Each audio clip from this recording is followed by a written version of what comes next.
Quick! We need to run away and turn away. And that just took a really, really long time to load, and I have no fucking idea why. Interesting. I feel like over time, OBS is becoming more and more sus. Hey Nikki, hey Baron, hey Notebooks. How are we going? How's our weekends? How are we feeling? How chill are we? It's getting pretty cold here now. I'm fucking cold. I have a person in my Steam friend list called Gooby Gobbler. It's really funny.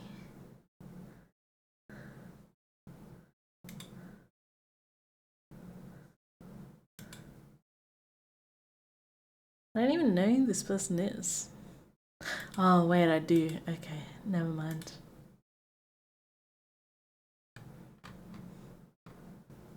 Interesting.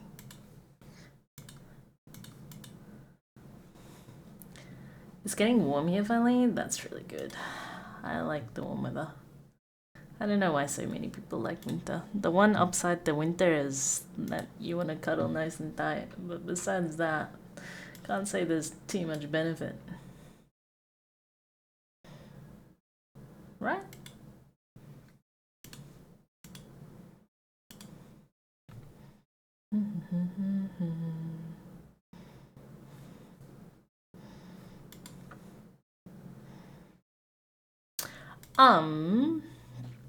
We might start off with some Rocket League, because I think Pink wanted to play Tony. I'll just double check. Then we might hop off of Rocket League, and I don't know what we'll do, but I can't imagine we'll be playing Rocket League for too long today.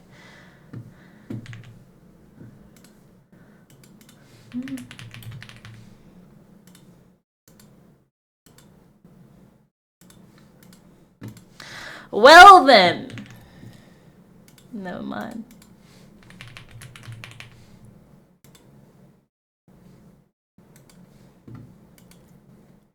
It's also warming up. Oh, I'm quite jealous. Ah, the 20 already finished. Let's pretend we didn't launch Rocket League, okay? Just trust me. Trust me, pretend. Didn't happen.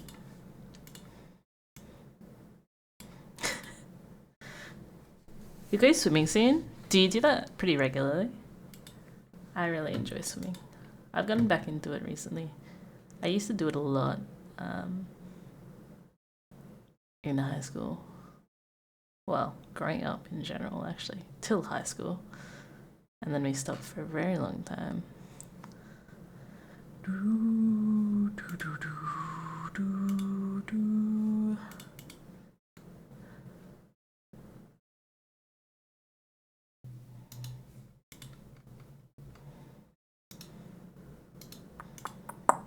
I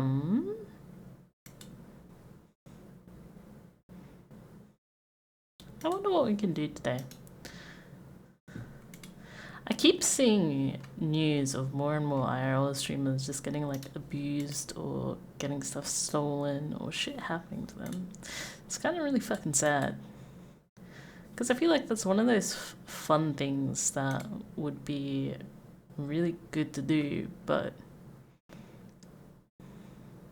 because the world is a little bit fucked, it's kind of shitty to do as a result. It's like when you're hesitant to do something because of the results of someone else doing a potential another thing. I feel like I worded that really badly, but kind of sucks.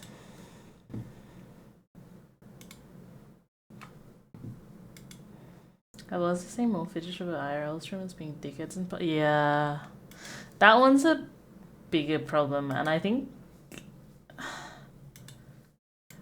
that's kind of what's triggered it. People see people video recording with cameras and stuff now, and they're like, "What the fuck are you doing?" kind of scenario. They just assume that people are being bad, and then as a result, they be bad as well. I don't know. Sometimes you just hope people be chill. But no, we can't have that. Not gonna lie, I kind of have an itch for Counter-Strike today. We haven't played a shooter in a while.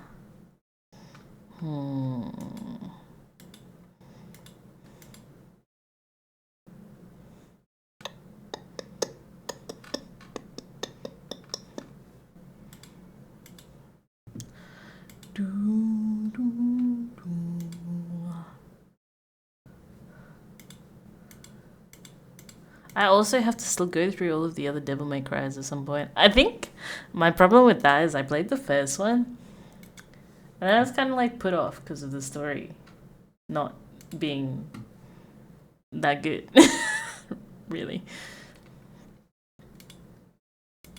Which kind of sucks because Devil May Cry 4 was really fucking good.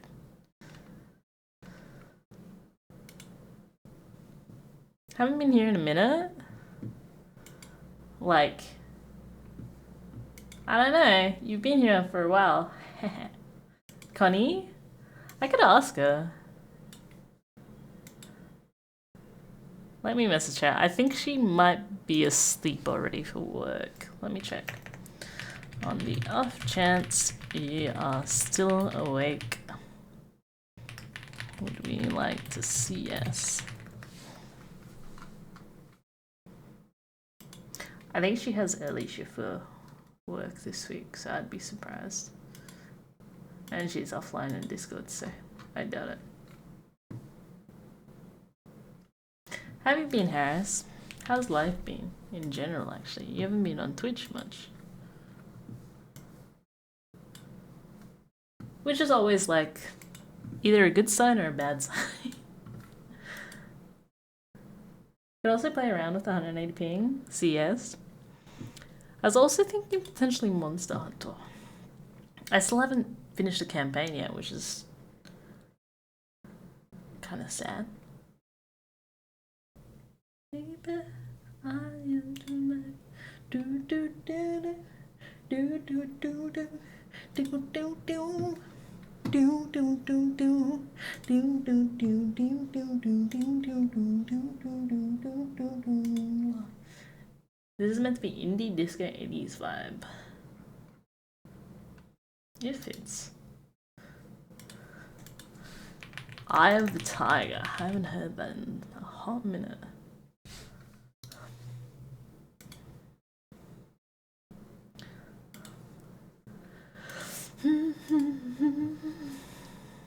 If the exit game is any good,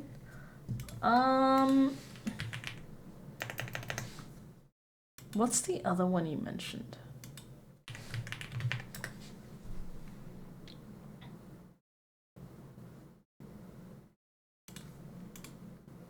The game gets a movie? What? Nothing makes me want to take steroids more than listening to Eye of the Tiger. Why? If you want to get jacked, just go to the gym, right?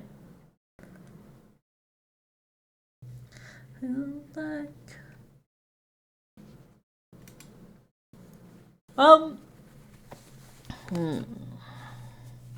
wonder how big it is.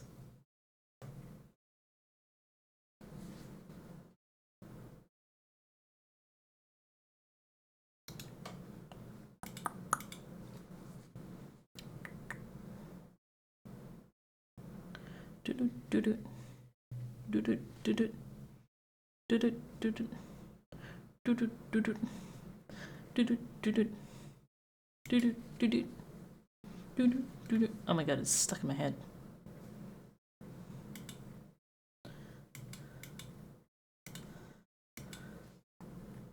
I'm already Jack, surely.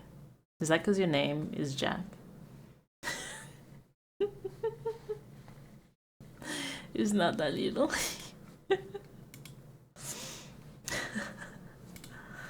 I also have Road 96, which is meant to be good. I don't know how long that is though, so I don't think I should start a new story game. There is also Slay the Spire.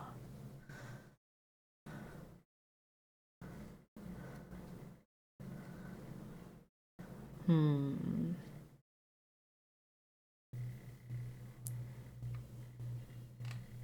Okay. What if I play one round of CS and then we hit up Slay the Spy afterwards? I like the idea of a stream where you spend the entire stream deciding what to stream. I feel like I'm doing that a lot lately. There's always one day in the week where I'm like, kind of don't know what to play. Because the thing is that I've always done the one variety game a week, right? And then we have the two other streams. I'd kind of like, out of the 3 days, what I would ideally like is have one day as a variety game, like a single player variety story game or whatever variety game. The second day, ideally, would be for like collabs, which would be really cool. And then the third day is like we kind of started doing, like just having our just chatting day where we just talk shit for 3 hours and for some reason time just fucking flies by. And we watch like videos together and we just do puzzles and shit like that. I actually like, and I feel like other people also really enjoy those just chatting streams. It's just hard because like, to some extent you need to find content or something to start a conversation to talk about every week in that regard before you can start like carrying on that conversation. Does that make sense? Like, if you start a conversation, obviously that leads to different questions, which leads to different conversations, which goes on and on and on. Blah, blah, blah. But it's that initial start that's really hard to do. And I think, my knuckles just got so fucked. I don't know if you guys heard that. That actually hurt so much. Holy shit.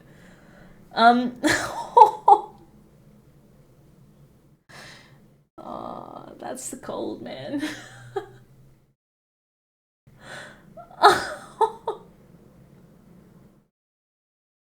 Oh, what the fuck? Can one of you clip that? What the hell? I want to hear that back. Jesus, I wonder if that was just like a cold snap on my fingers. Did I just transform? Yeah, popcorn finished. Are you still playing, enjoying CS? I do enjoy CS. I enjoy FPSs.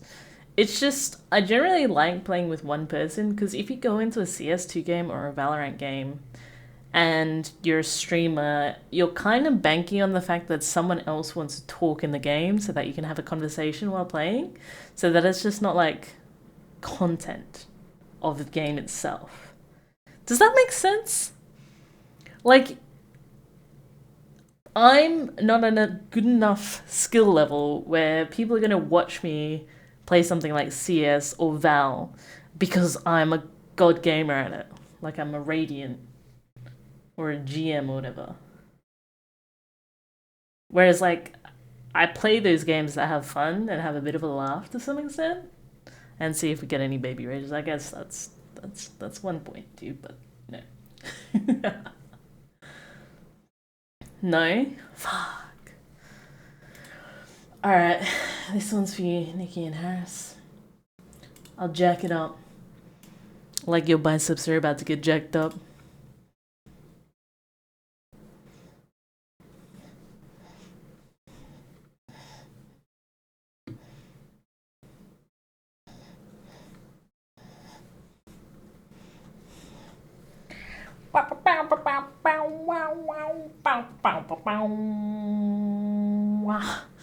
I don't know.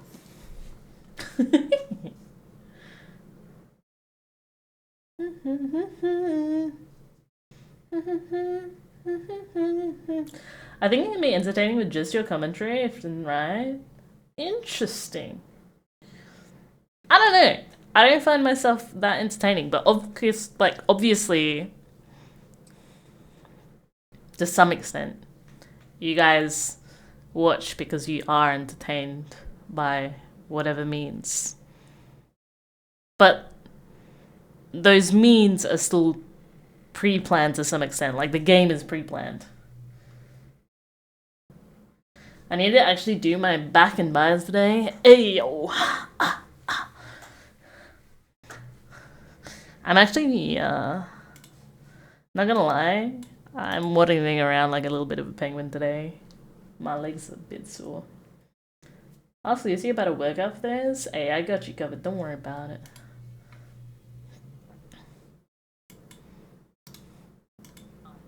Oh my god.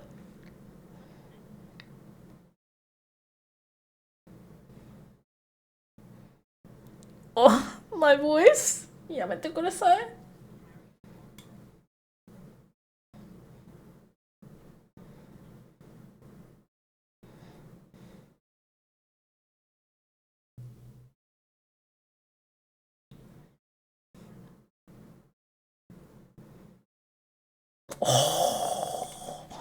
Okay. It did actually sound as painful as it was.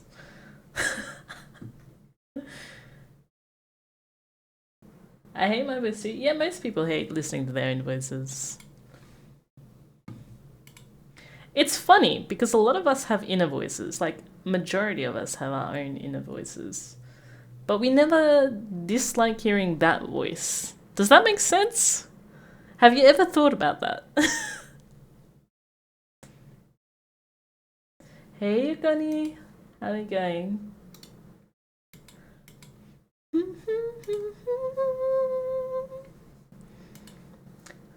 Of the tiger. Yeah. So, like, our own inner voice, we never question and we never have a problem with because we're not technically hearing it. We're just talking to ourselves.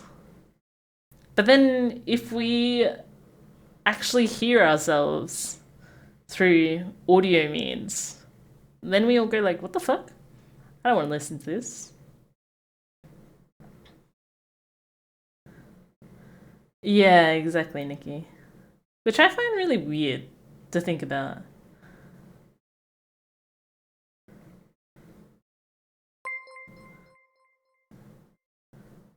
Yo, chills, thanks for the biddy. Every little biddy counts. Thanks for going searching under the table for me, dude. Just how I feel like I look different in a mirror than in an actual pic? Yeah. But that one's actually proven. Like, you do look quite different in photos and in mirrors than you do in. Not so much mirrors, but more so photos than you do in person. But that's also because you only see yourself at certain angles. Like, we'll never see ourselves truly from behind. We can only perceive it how other people perceive it. I can attest to that. Oh, fuck! Oh. Bob, are you serious? You of all people? What the fuck? I feel betrayed. Good morning. My fucking ears. How are you going, dude? Better off alone.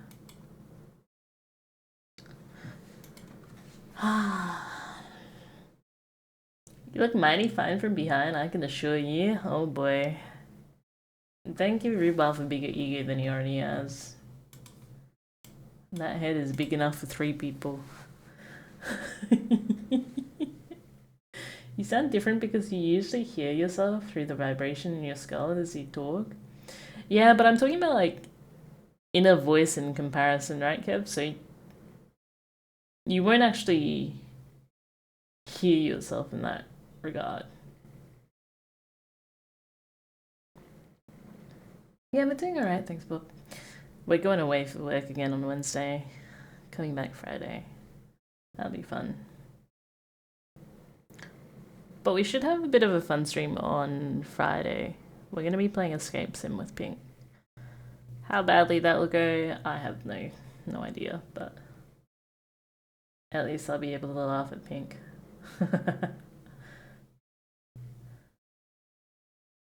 Hey Neto, how's Jim? But would you hear that voice and then hearing a recording sounds different, which is why you don't like it? Yeah, okay.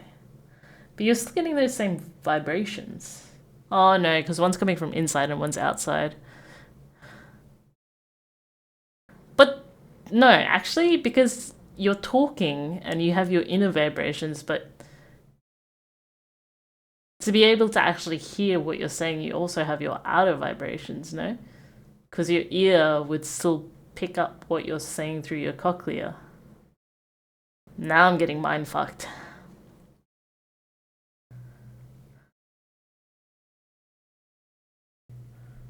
Anyone else? I think you don't perceive the upper frequencies of your voice as much when you talk. Yeah.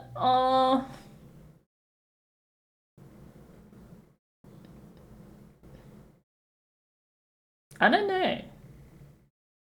I actually think I have low frequency when I go to listen to myself. I'm tired. That's good. We hopefully get a good night's sleep then soon. It sounds slightly different and you don't like the difference. That's all it is. I'm curious now. Am I able to...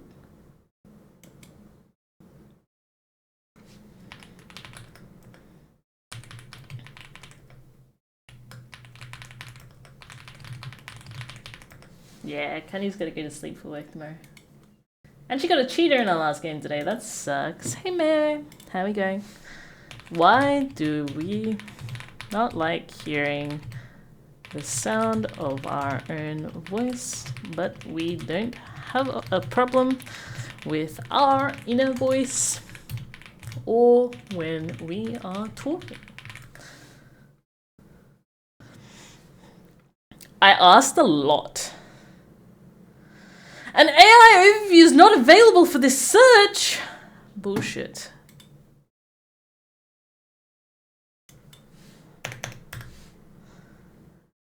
Do you reckon the AI is not available because it can't hear itself?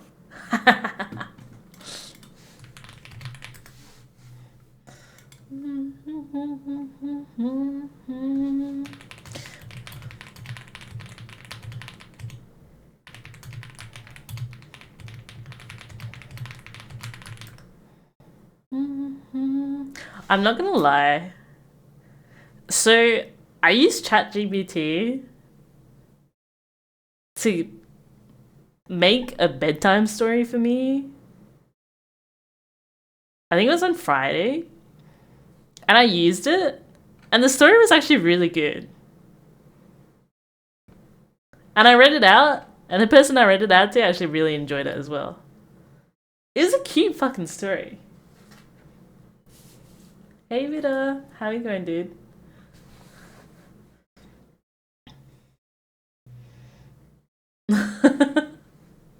Oh no, Nettle. Do you know how to play any instruments? I was learning how to play piano in France. I've been looking for a piano to buy here, but I haven't had any luck, unfortunately. I've been looking since I literally moved home, and I haven't found like a good enough deal yet to warrant buying one.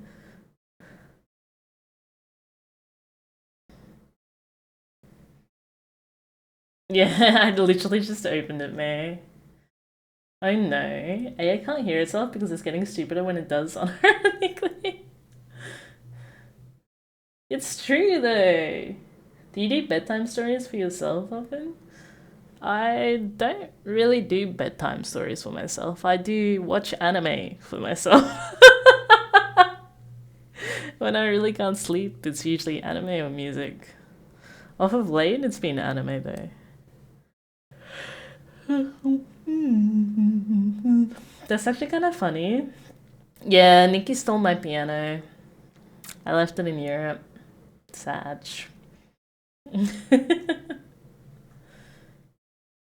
Still jelly, she doesn't play it.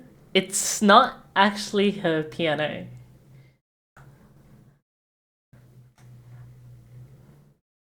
But that piano also doesn't hook up to my PC. Or a PC, I should say. I want one that has MIDI controls so that I can hook it up to my PC and we can have piano streams together of me learning and you guys sitting there wondering horribly why the fuck you're listening to the stream as a result of me playing piano. But find the videos of the guy rapping the kids' books? That's interesting. Is this on YouTube? Speaking of, stop the conversation. We can't talk about her anymore. She's here. You know what I mean?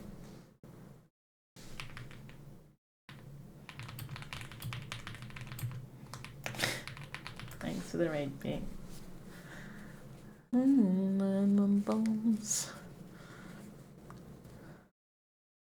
Is their name Jordan Simons, Kev? I'm gonna assume so. I can play that one note through the Chariots of Fire. Does that count? No. I don't even know what the Chariots of Fire is. Chariot of Fire.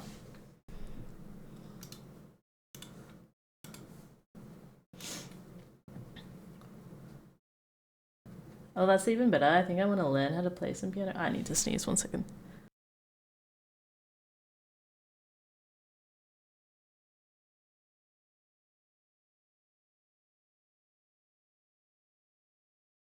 Ah, oh, brother. Dun, dun, dun, dun, dun. This night. Dun, dun, dun, dun, dun, dun, dun, dun, dun, dun, dun, dun, dun, dun, dun. It's not stealing if you left it. It was actually really hard to get to Nikki, not gonna lie. Because our luggage didn't get to the airport when we got to the airport. And we were only in the same place for a few days. So then we didn't know if the piano was going to get here in time. And then the piano was getting sent to the hotel that Nikki was staying in. And then there was just a lot of things. A concierge picked up the piano, didn't let other people know, and then no one knew that the piano was there. So then I was wondering if the piano didn't make it in time. Talk about who I've got a crisp high five for someone with Interlucian 85 flower happy 40 krungo smile appreciate la dodo. Thank you for the 40 months, Pink. Thank you.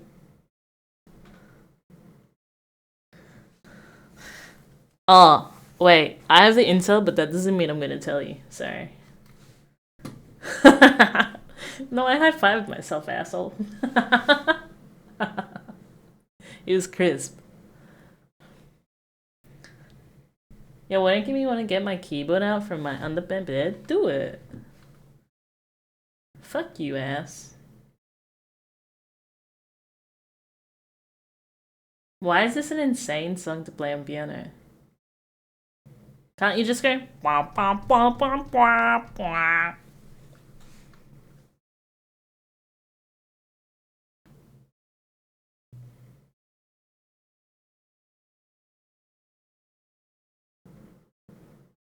It was a huge struggle. I wouldn't want to create Spy 5. That would create such a mess. Oh, true. If someone's ass clapped like that, damn, they would have no fat in there. She will deny it, but don't believe it. That's an interesting statement. I mean, it's okay to get frustrated, right? You gotta work on it. It's like anything. If you enjoy it, you'll work on it to get better at it. If you don't enjoy it, then, you know, not the end of the world.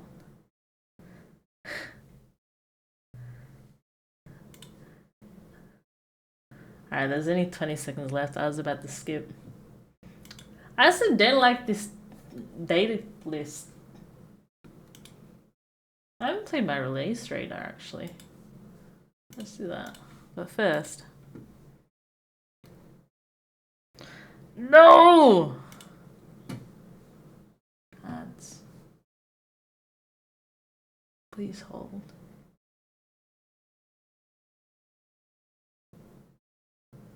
Oh my god, it's a 30-second ad. What the fuck? Interesting.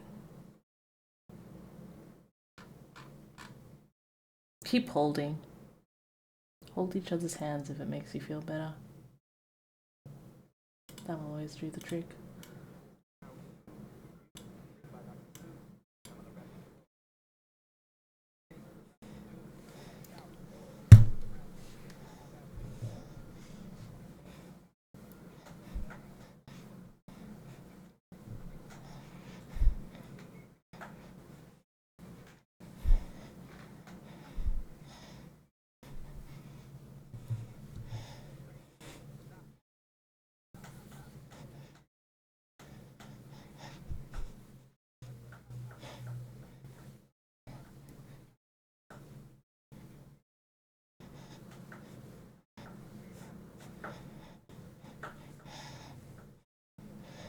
Damn, this actually slaps.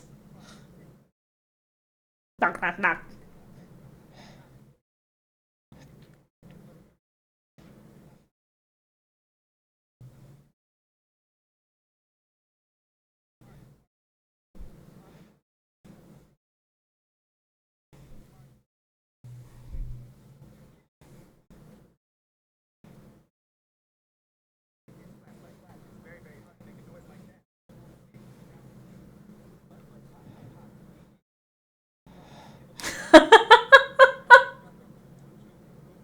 What the fuck is this book though?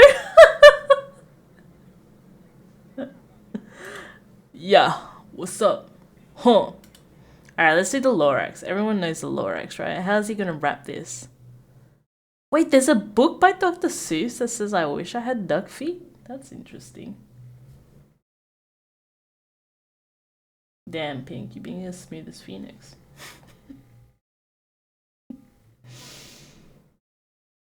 Interesting.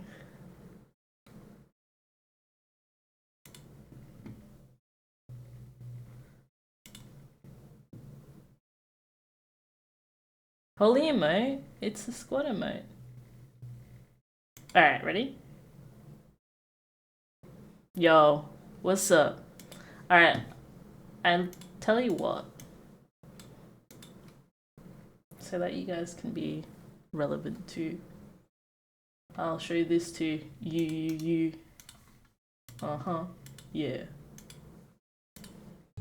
And I'm gonna wrap this book. At the far end of town where the grickle grass grows and the wind smells slow and sour when it blows and no birds ever sing except the no crows is the street of the lifted Lorax. And deep in the grickle grass, some people say if you look deep enough you can still see the day where the Lorax once stood just as long as it could before somebody lifted the Lorax away. Okay, I need to say though, in reality, Kev, I feel like this would wake someone up, not put them to sleep. Just putting it out there.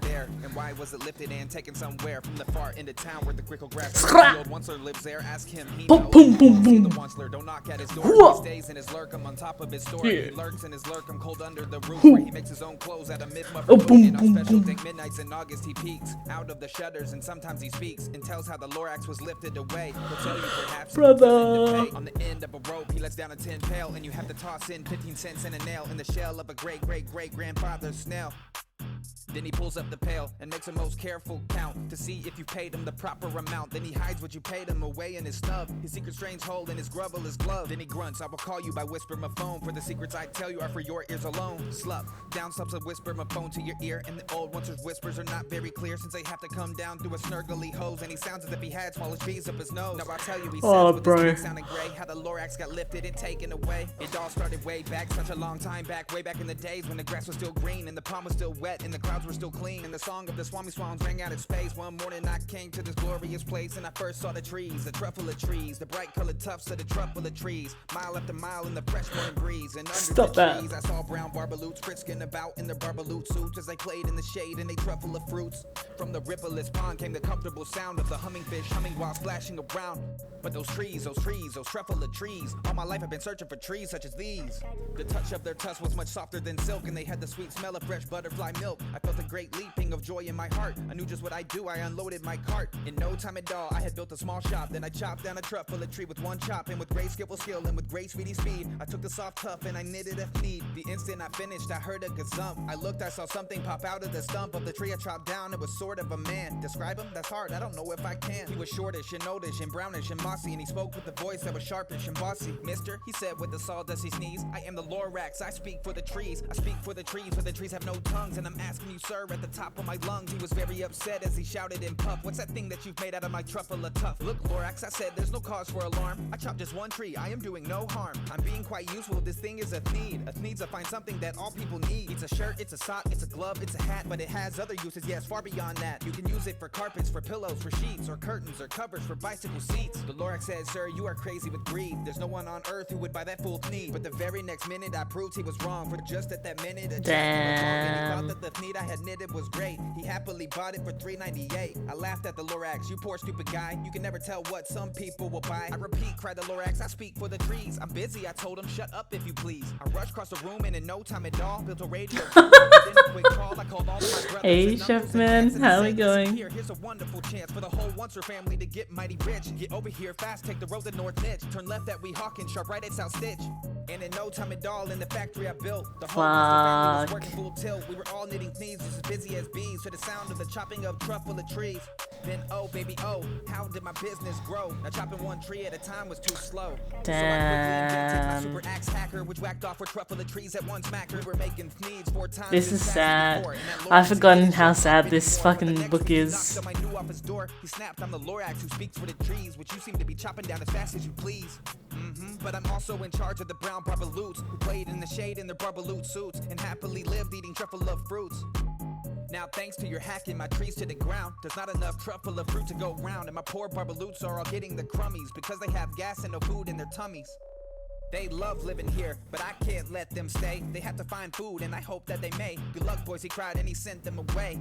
I don't feel sad as I watch them all go, but business is business, and business must grow, regardless of crummies and tummies, you know. I meant no harm, I most truly did not, but I had to grow bigger, so bigger I got. I bigger my factory, I bigger my roads, I bigger my wagons, I bigger my loads. Of the needs I shipped out, I was shipping them forth to the south, to the east, to the west, to the north. I went right on biggering, selling more needs, and I bigger my money, which everyone needs. And again he came back, I was fixing some pipes when that old nuisance Lorax came back with more gripes. I am the Lorax, he coughed and he whipped, he sneezed and he snuffled, he gargled, he sniffed. Once he cried with the crupulous croak. Once you're making such smoggleless smoke. Damn. They can't sing a note. No one can sing who has smog in his throat. And so said the Lorax, please pardon my...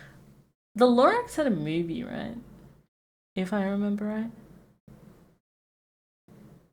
No. No, did it? I don't think I've seen it. But this book is really fucking good. I've forgotten about it. My cough, they can't Instead of making kids read this, they should make adults listen to live here, it. so I'm sending them off. Not that it's gonna leave an impact, but I don't hopefully know. They may have to fly for a month or a year to escape from the smog you smogged up around here. What's more, snapped the Lorax, his dander was up. Let me say a few words about the gluppity glup. Your machinery chugs on day and night without stop, making gluppity glup, also sloppity slop. And what do you do with this leftover goo? I'll show you, you dirty old Onceler man, you. You're glumping up the pond where the humming fish hum. No more can they hum, for their gills are all gummed. So I'm sending them off, or the future is dreary. They walk on their fins and get woefully weary in search of some water that isn't so smeary. Then I got mad, I got terribly mad. I yelled at the Lorax, now listen here, dad, all you do is yap yap and say bad, bad, bad. Well, I have my rights, sir, and I'm telling you, I intend to go on doing just what I do. And for your information, you Lorax, I'm figuring on biggering and biggering and biggering and biggering, turning more truffle of trees into thieves, which everyone needs. And at that very moment, we heard a loud whack. From outside in the fields came a sickening smack of an axe on a tree. Then we heard a tree fall, the very last truffle of tree of them all. No more trees, no more needs, no more work to be done. So in no time, my uncles and aunts, everyone, waved me goodbye. They jumped into my cars and drove away under the smoke smugger stars. Now all that was left beneath the bad smelling sky was my big empty factory, the Lorax and I. The Lorax said nothing, just gave me a glance, just gave me a very sad backwards glance as he lifted himself by the seat of his pants. I'll never forget the grim look on his face when he heisted himself and took leave of this place through a hole in the smog without leaving a trace. And all that the Lorax left here in this mess was a small pile of rocks with one word, unless. Whatever that meant, well, I couldn't guess. That was long, long ago, but each day since that day, I've sat here and worried away. Through the years when my buildings have fallen apart, I worried about it with all of my heart. But now, says the one certain, now that you're here, the word of the Lorax seems perfectly clear. Unless someone like you cares a whole awful lot, nothing is gonna get better, it's not. So catch calls the one, so he lets something fall. It's a truffle of seed, it's the last one of all. You're in charge of the last of the truffle of seeds. And truffle of trees are what everyone needs. Plant a new truffle, treat it with care. Give it clean water and feed it fresh air. Grow a forest protected from axes that hack. Then the Lorax and all of its friends may come back.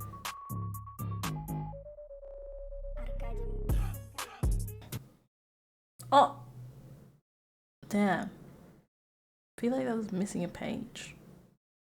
Did that just cut off early? I feel like it did. Interesting. I don't know. Like, what he does is really cool. But I don't know if it's good for storytelling time. Anyway, back to the question we had before. We were talking about voices. And we don't mind hearing our own voice when we talk. We don't like hearing our voice when we hear recordings of ourselves. But when we talk to our inner voice, and we hear our inner voice, why don't we feel annoyed then? We've been blueballed? I know. Kind of sad. I wanted a happy ending. Who wants sad endings? Sad ending is shit.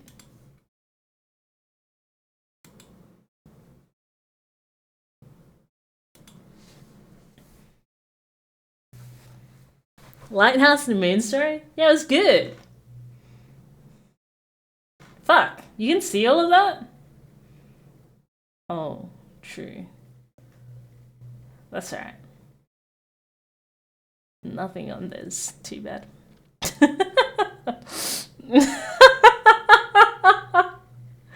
I missed the question. I was actually thinking about this today. Now you're hating my inner voice too? No, there's no way. You can't not like your inner voice. Because you just change the sound of the inner voice then.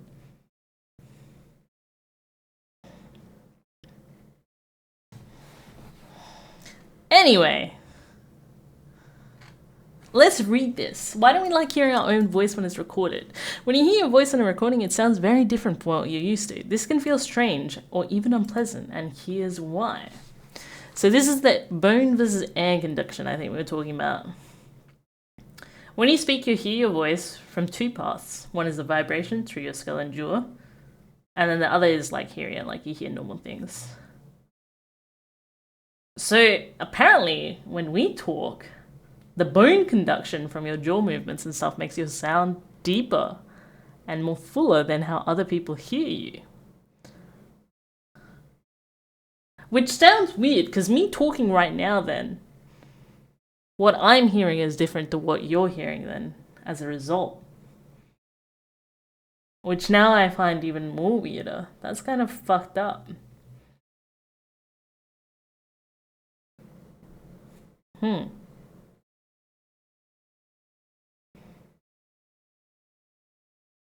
Self-identity clash. You've built an internal sense of how you sound, based on the voice you hear when you speak. Interesting. But then we have our inner voice, and why is that okay? The inner voice, the one you hear in your head when you think, is a different phenomenon. It's not sound voice based. Your inner voice doesn't rely on actual sound waves or vibrations. It's more like silent internal narration, part of your thought process, not your auditory system. So we have familiarity and control. You've heard your inner voice all of your life, and it's deeply familiar and part of how you think. Unlike hearing a recording, your inner voice doesn't surprise you or conflict with your identity. And that is interesting. Our brain filters it too.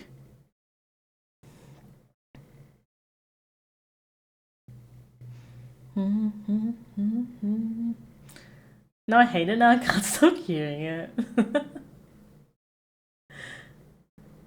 I'd hate to think my voice is higher than what I hear. Yeah, I wonder then when I actually have my high-pitched giggle, what the fuck are you guys hearing in comparison to what I hear?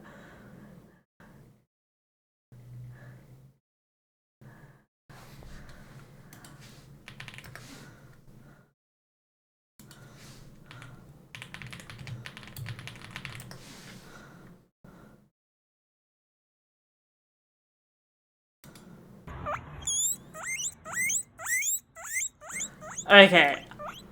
I don't sound that bad. Do I? No, I don't sound that bad.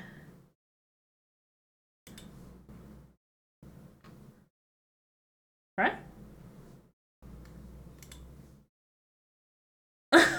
Fuck off, Kev.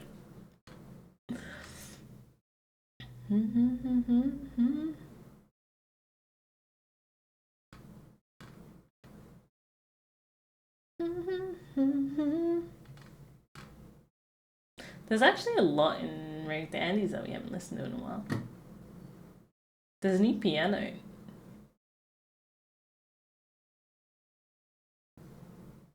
Oh, I'm really curious why he linked this. Okay, hold on. Let me load a couple of videos. Do you know the song Thunderstruck? Not sure I do.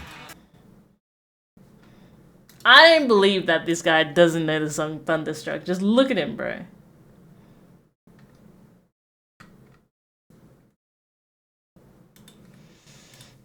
But let's find out anyway. I'm curious now. AI explain things it has no point of reference for. Most things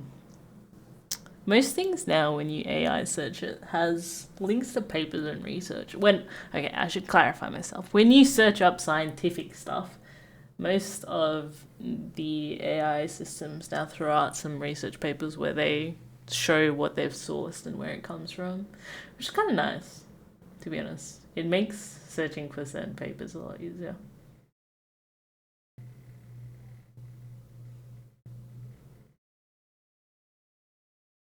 Why are you lying? Where's it going?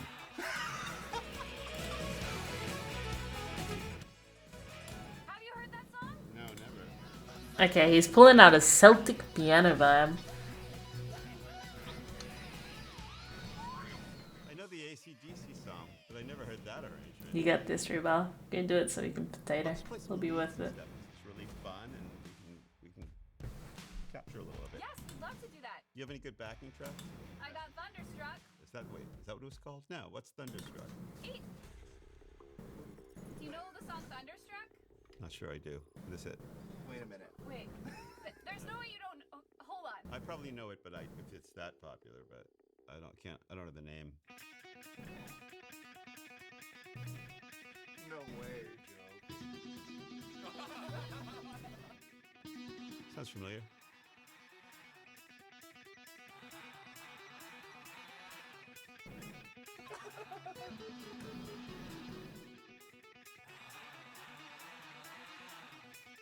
Where's it going?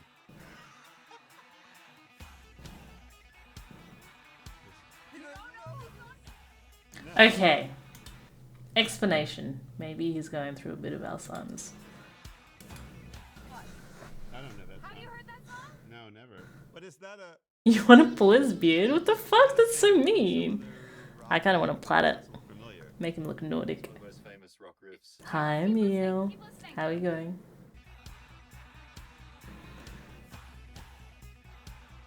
You've never heard Thunderstruck? Yeah, I don't know. I don't believe it either. Yeah, okay, Baron. See you next Tuesday, bro. Oh.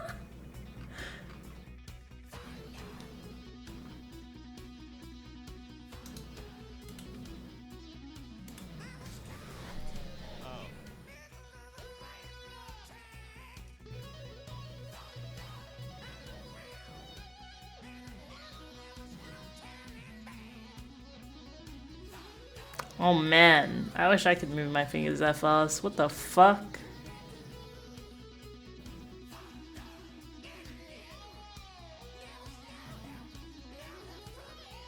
What the fuck?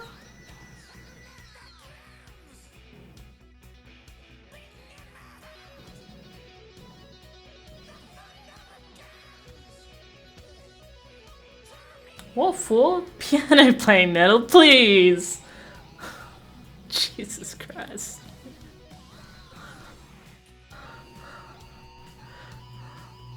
Ooh, I don't know how I feel about this.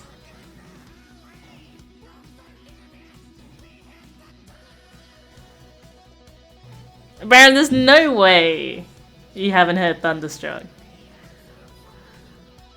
Actually, like genuinely, 100%.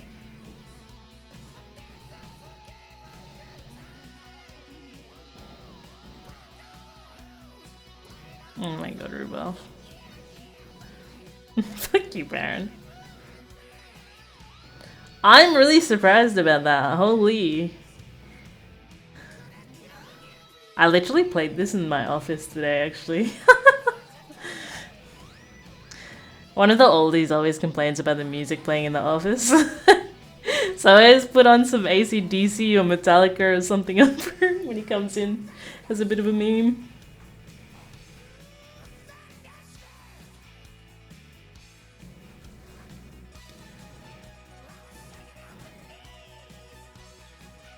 Wait, from that Avengers thing? Isn't the song that they would have played is Thunderstruck? Because Thor, God of Lightning, Thunderstruck? Surely. Surely, right? This is the song they played, right?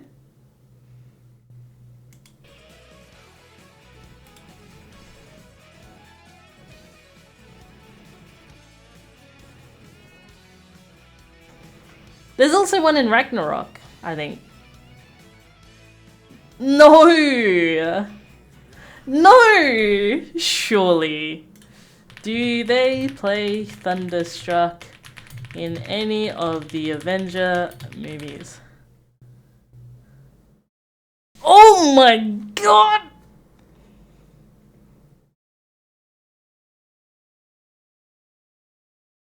I know! What the fuck? The biggest atrocity of our generation is that Marvel didn't use Thunderstruck in Thor Ragnarok. I fucking agree. I just assumed it would have played. On that note, I'm finally nearly caught up to all the Marvel Avengers movies because I had never watched any of them until this year, really.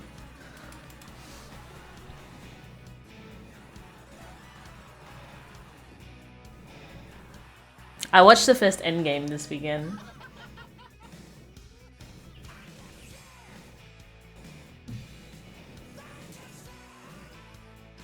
Yeah, we still do need to watch Spider-Verse movies.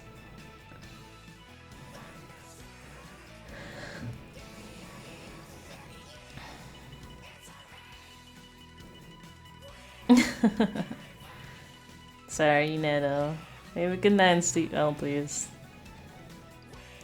Led Zeppelin? Is that because his name is similar to Zap? They chose the Zep for Zap?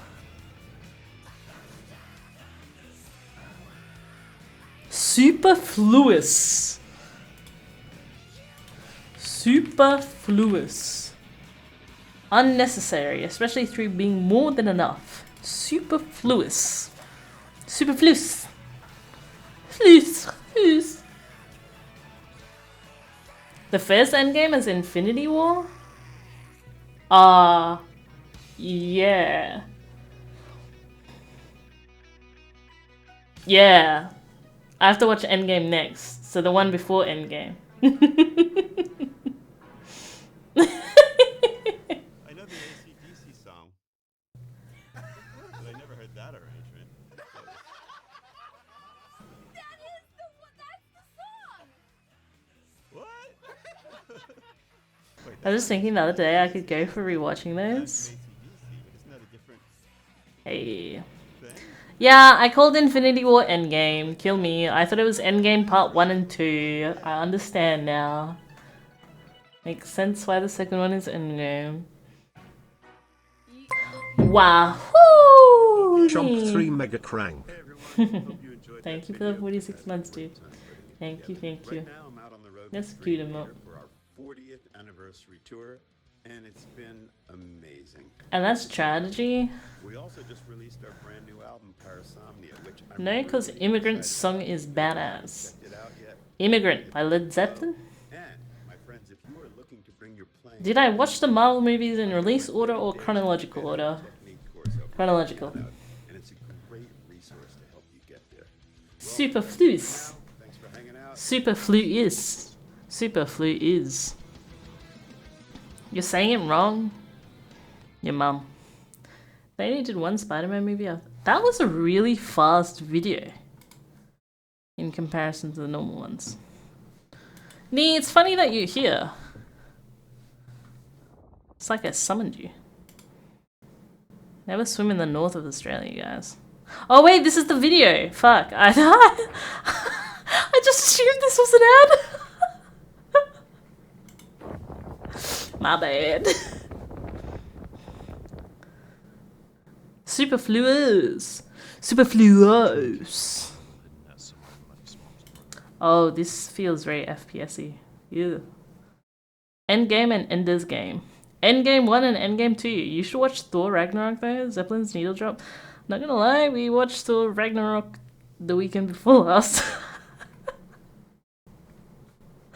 I guess I just don't remember. Per. Emphasis on the per part. Superfluous. Superfluous. Huh?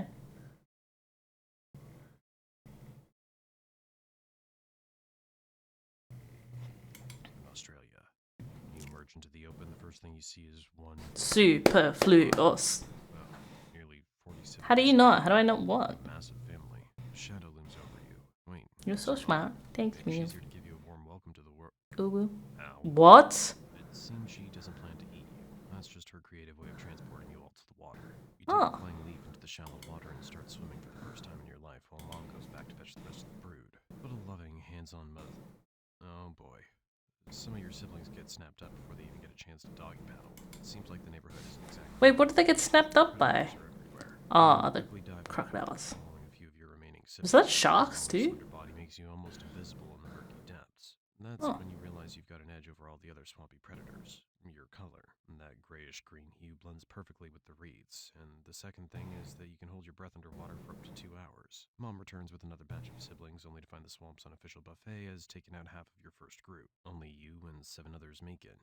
Let's see how this new batch fares. Mom does her best to fend off intruders, but when you've got dozens of tiny snacks wriggling around in a swamp full of predators... What the fuck? Oh. Okay. Not gonna lie. I didn't think sensual sex was appropriate for dead crocodiles, but we'll take it. Hey, Dreamy, how you going? Guess what? You're one of the lucky ones. So far, anyway. You cautiously slink off to hunt for some tiny fish to fill your tiny stomach. Or maybe that bug over there would be a better choice. Don't you guys remember how old crocodiles grow to? Not grow to. Yeah, grow to. I don't mean size, I mean how old. Mom keeps an eye on My you, brain but today, she's bro. all the time, Mom. How are you going, If she goes Dreamy? down to grab you as a quick snack, it's up to you to dodge or become dinner. This has already happened to some of your siblings who entered the swamp with you initially. As for others, How does a- devoured by the How does a bird eat a crocodile? Like, how does the bird get into the thick skin of a crocodile? those lizards that occasionally visit the swamp when your mom goes out. Because they'd be real small. Yeah, but wouldn't they be hard 6 months still? later, you've leveled up to your juvenile phase. You're bigger, bolder, and staking your claim to your little patch of riverbank. It's not much, but it's home.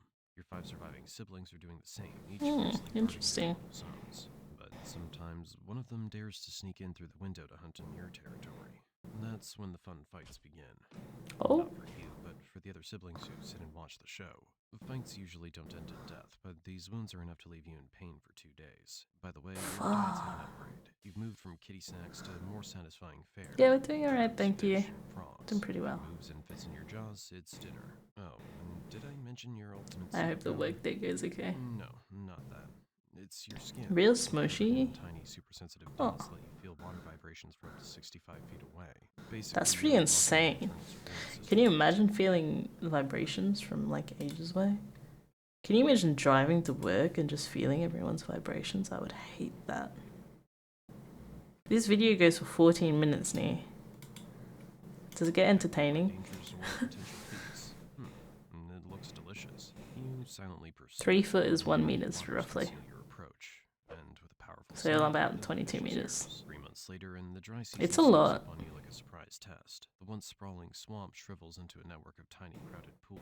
Evaporates, leaving behind cracked large exposed How do you fish feel and everyone's crocodile vibrations? You're driving to work fish. in a vibration. No one likes a cranky croc, as food becomes an elusive treasure. treasure. Diet takes a nosedive in quality as you scrape by on whatever you can find. Oh, Damn. there. That little fish might do the trick. What do you think? Just let me finish my sentence. Anyway, enjoy your meal. Oh, your brother swoops in and steals it straight from your jaws. You glare at him, too tired to retaliate, and sink into the muddy water, grumbling to yourself. Starvation never looked so petty. As if that weren't bad enough, the adult crocodiles start moving in, claiming the remaining water holes and taking whatever. Oh no. Don't worry, you're not even worth a glance to them. Unless they're hungry. Hold on. There's a massive adult that glides into your pool. You hold your breath and retreat to the farthest, shallowest corner, praying it doesn't decide you're worth the effort. It doesn't, but the close call leaves you shaken. Oh, he left. Maybe he was searching for a big meal and couldn't find it here. Anyway, you can breathe now. 2 years fly by, and look at you now. 6.5 feet long and rocking that juvenile saltwater crocodile vibe. But this new size comes with a downside. Hiding under branches is no longer an option. You're far more visible now, making you an irresistible target for every predator in the area. So it's time to pack up and leave. Time to find a new place with fewer predators and, unfortunately, fewer fees. Sure, it's not exactly a glamorous trade-off, but at this stage of your life, you're not picky. You'll take whatever you can get, as long as it doesn't come with teeth aimed at your neck. Your goal now is a territory that's less attractive. I actually wonder what crocodiles do eat in their day-to-day. You might wonder why these odd specifications. It's to ensure that the bigger crocodiles won't come near this area, giving you a much safer. I just assume they eat basically Let's everything. see what we have here. This is your Meat and location. seafood. Your journey might take this path, or this one, or maybe even this one across the open sea. Oh, I forgot to mention, you're the only type of crocodile capable of surviving in the open sea. Your swimming ability is exceptional, and you can travel hundreds of kilometers across this ocean. Damn, that's sick. I didn't actually know that was Check out possible. some of those distant islands. They'd be perfect for you. After weeks of wandering. I genuinely didn't think they live in sea. Does that mean they can swim in the deep sea? They probably wouldn't get down that far since they can only breathe for 2 hours. Although, like, they'd be fast in the water. Until a shark gets them. But they would fight with the shark, right? I understood the premises of a saltwater crocodile, but I just thought that was always in rivers. Or, like, seabeds. I never knew it was, like, deep water sea. I'm not gonna lie. Coastal areas, you find it. A quiet stretch of the river with salty waters. Really? And fish. Why does a shark win over a crocodile? Wouldn't they have equal grounding? Why do you guys think so? What a terrible place. Great, just what you need.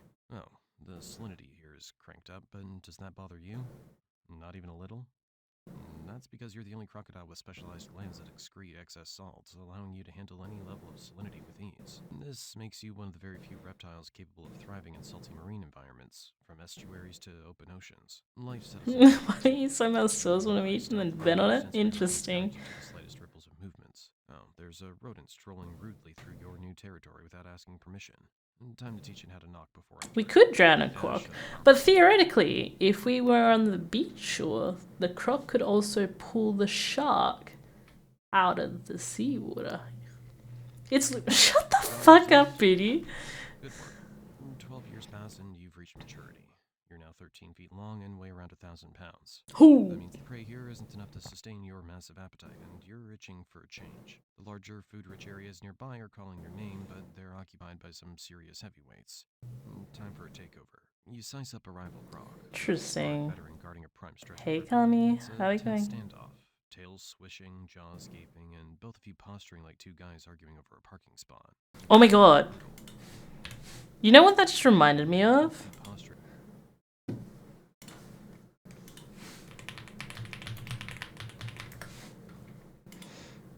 It reminded me of this. I don't know why.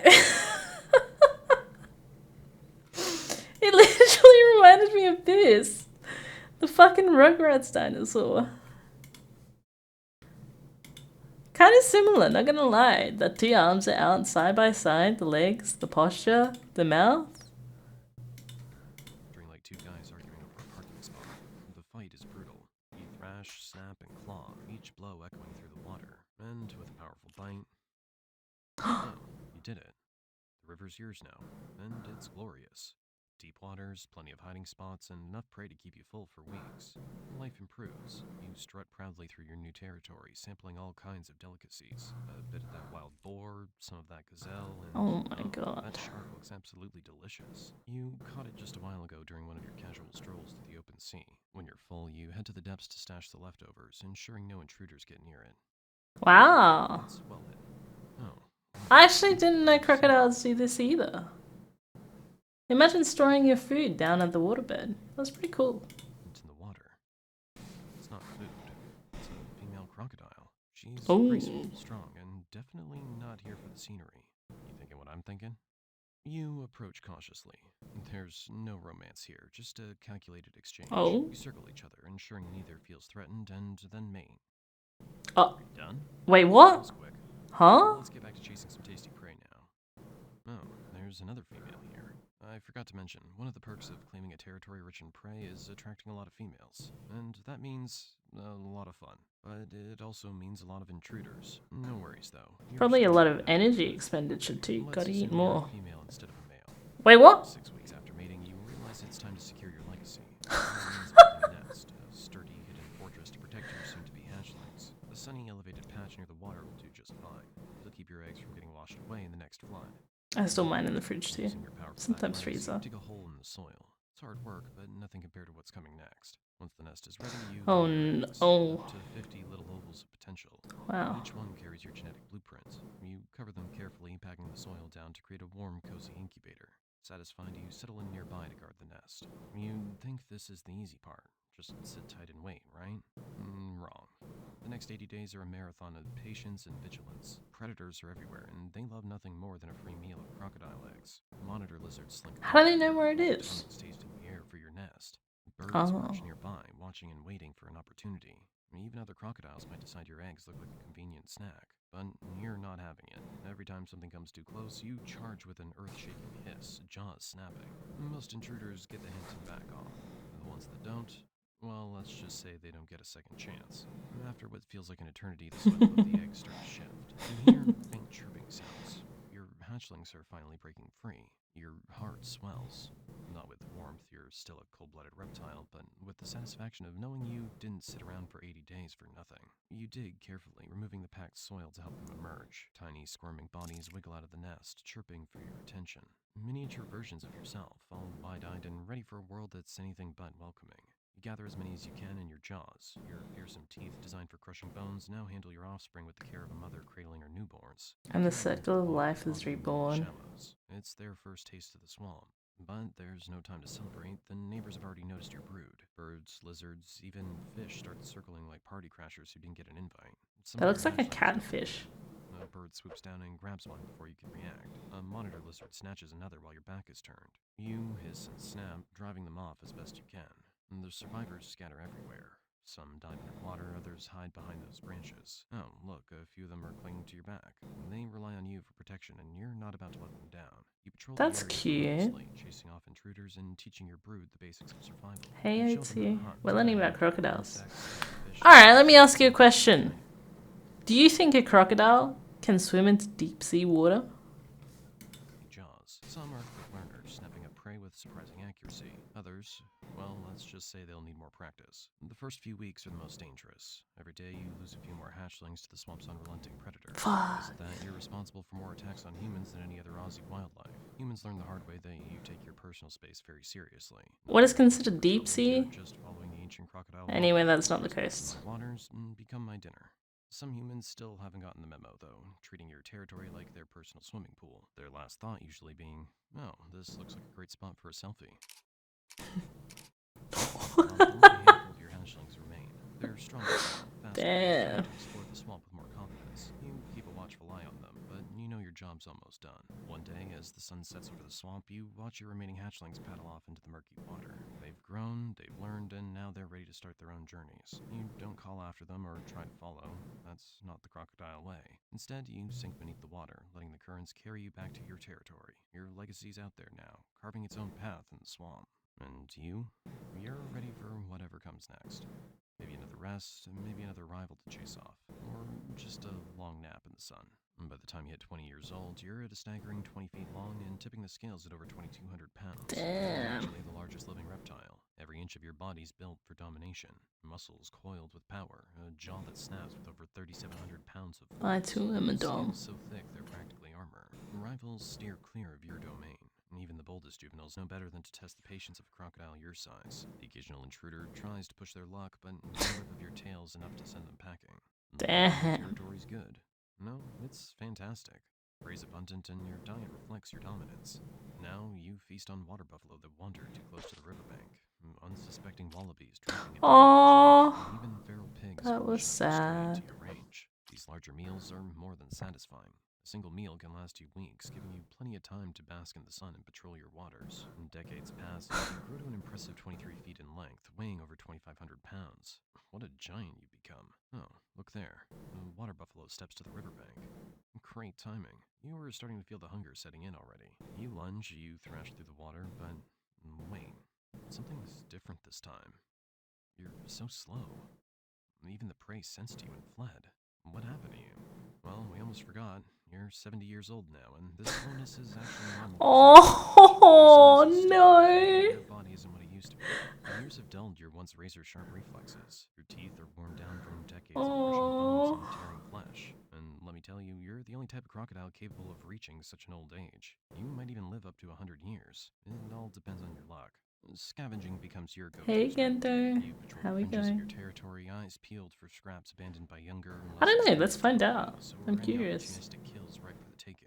It's not the most dignified way to dine, but you're not in it for style points. Luckily, food isn't a pressing issue. Your fat-storing superpower means you can coast for up to 3 months without a meal if it comes to that. You're the ultimate survivalist. Oh, look, a massive male enters your territory. Uh-oh. Scales unscarred, his movements quick and powerful. He's everything you once were, and he's here to claim what's yours. The tension builds as you two face off. Sad. You hiss, your jaws gaping in a display of dominance, but he doesn't flinch. The fight begins. That was good. Oh, Have a good night. damn.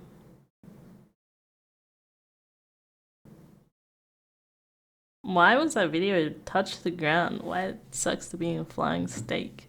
So I saw the steak and I meant to say snake. Brain, please. How far down do sea water crocodiles swim out to sea?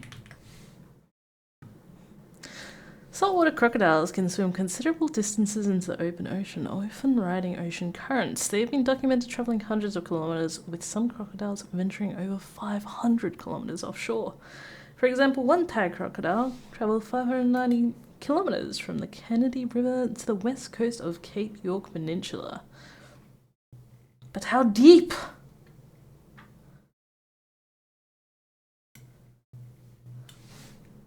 How deep can you see water crocodiles? Crocodiles dive. Yeah, I know it says saltwater, but then I typed seawater again anyway. Why? I don't know.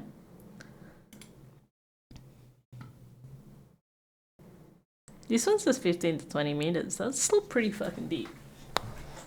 They might occasionally go as deep as 90 feet. It's a straight out of dope message board. Okay, I'm not gonna filter this. I'm just gonna trust what the first one says. What is this? Is this a maths question? You have 500 meters left to swim. A saltwater crocodile is 500 meters behind you. Could you swim it? Fuck no, you can. I can. There's no chance in that.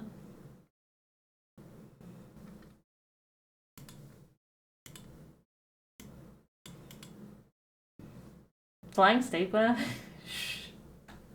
Did you hear the new funnel web spider species they found here in Jan? Bigger and more venomous? Nah, you're lying. You're lying! You're lying. Stop talking to me. You're lying.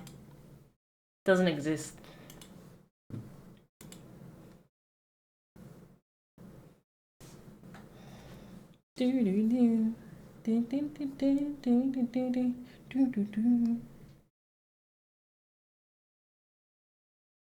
I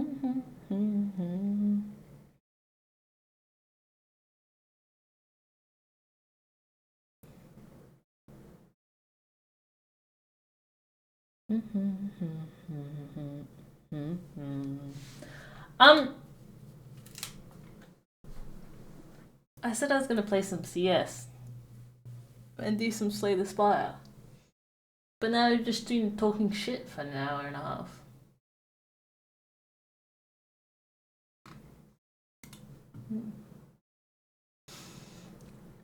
Oh. I'd say they were good diva for currents and such. Founded in Newcastle. That's good, I'm in the old castle. It can only detect you from 65 feet away, so you can outswim it for 500 meters away. Depends.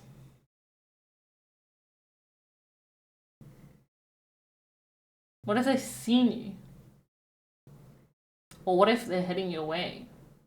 By coincidence.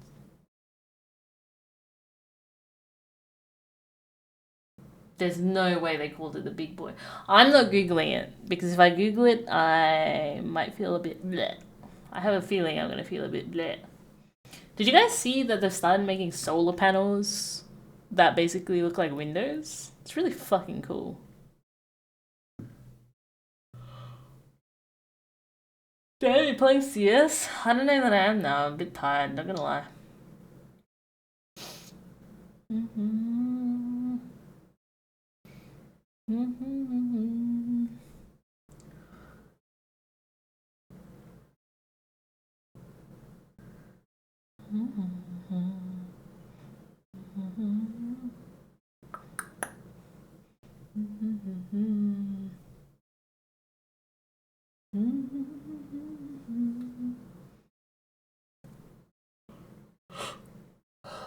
Enjoy, Rebuff. Not different than usual? What do you mean? You do no matter what you play? What are you guys on about? Do I click on this? I finally have CS. Oh my fucking. Oh! Ugh! Why did I click on that? Yuck!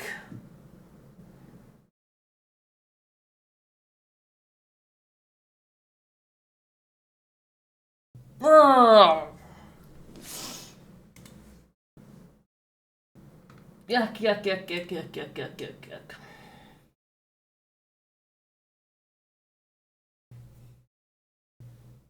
But I'm going to bed even if you were. Thank you, Rudy.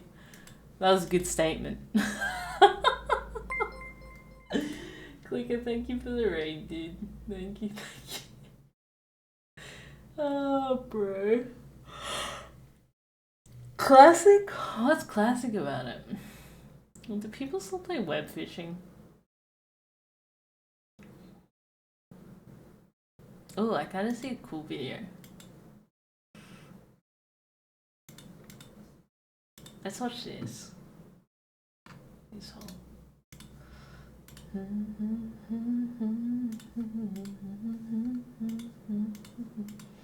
Yeah, that funnel web was actually disgusting.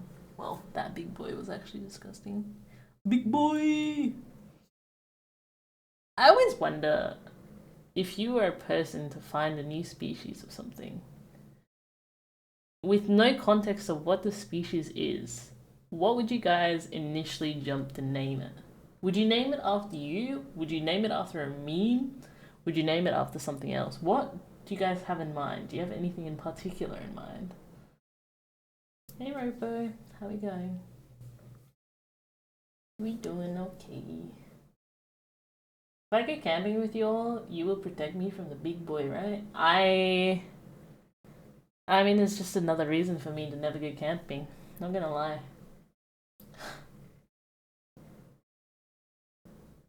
Depends what it is, depends how annoying it is. Did you say would you name it after me? No. I'm saying what would you name it after? I feel like for me it would depend on what it is. For example, if it was a new species of jellyfish, I would probably call it like Jiggly Wiggly. think that would be a fun name. Oh my god, it's a Jiggly Wiggly.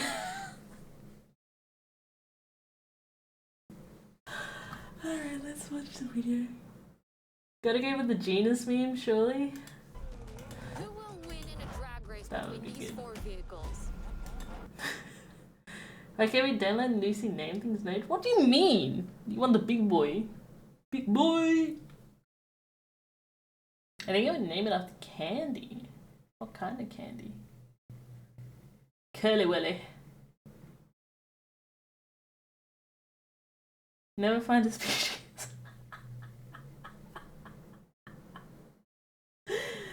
I'll just keep repeating the name like the Western lowland gorilla. Jiggly Wiggly. Good.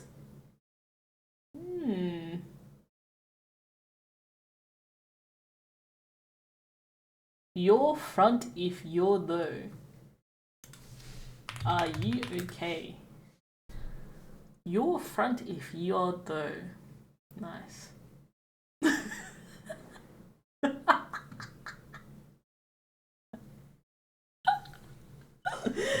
Why the fuck do they have 4 racing each other? F1 is so out of place. What do you mean? Depends how short or long the track is, right? Funnily enough, you might be surprised, because F1 cars are mainly made for the turns, not so much for the straight. Let's find out.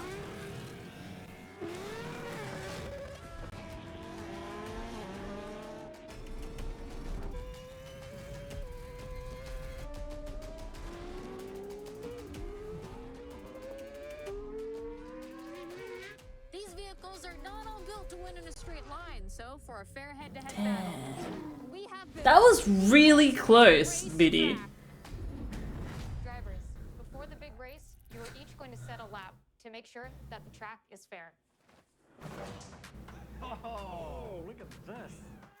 Each vehicle has its own line specifically built for its strengths. Oh damn. Team drivers each have different advantages.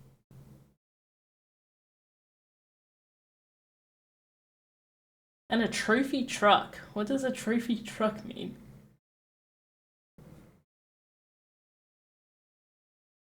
Yeah, I mean I have, but I've also watched a lot of Red Bull videos where it shows otherwise, to be fair. It's kind of why I know the answer a little bit. Advantages and challenges on a regular circuit. So Let's watch. build a custom racetrack to I'd each join with lap my truck, and fuck see yeah. Which one comes out on top? And I have to do the long lap. You have a Formula One car. The F1 car's rapid speed stands apart, so we'll challenge it to run the full length of the circuit. I'm ready for it. You want to go first? Yeah, All right, let's do this. let's go. Before the head-to-head race, each vehicle will set a lap time to ensure the track is fair. The F1 car will rock it. Once that you do crazy jump racing? Oh, so it's like a monster truck. Distance. What time will it set as the benchmark?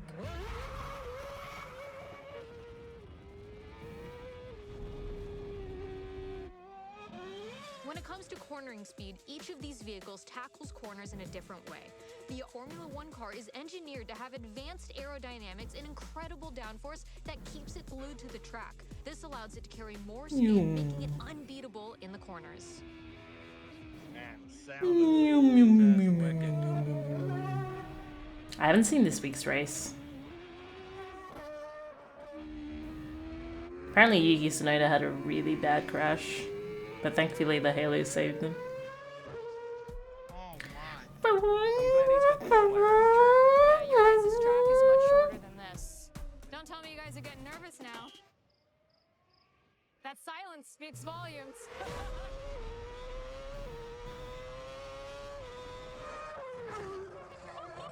It sounds so good.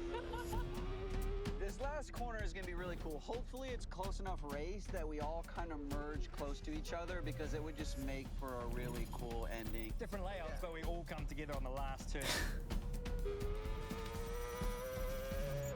Okay, nice job, mate. If you want to bring it back to the pit, pick up here. I think these guys are starting to get a little intimidated, but that's what we're here for. He's got a long ass track he's got to get around to. We've got a couple of shortcuts that we can take. The F1 car's That guy is so Australian, bro. Can the jump car match this one to make it a proper head-to-head battle? Yeah, I'm surprised they don't have ear protection, to be honest. With the gators and everything else that's out here in Texas. Mad Mike will need to drift through Okay. each corner and I'm not gonna lie, I'm going to make a perspective opinion here. I thought this guy was the trophy truck driver. maintain speed. The faster he can connect the corners, the better his time will be.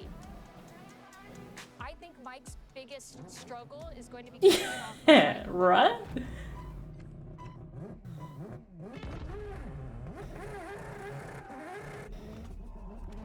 There he goes. I also didn't realize this is a drift car. That's cool.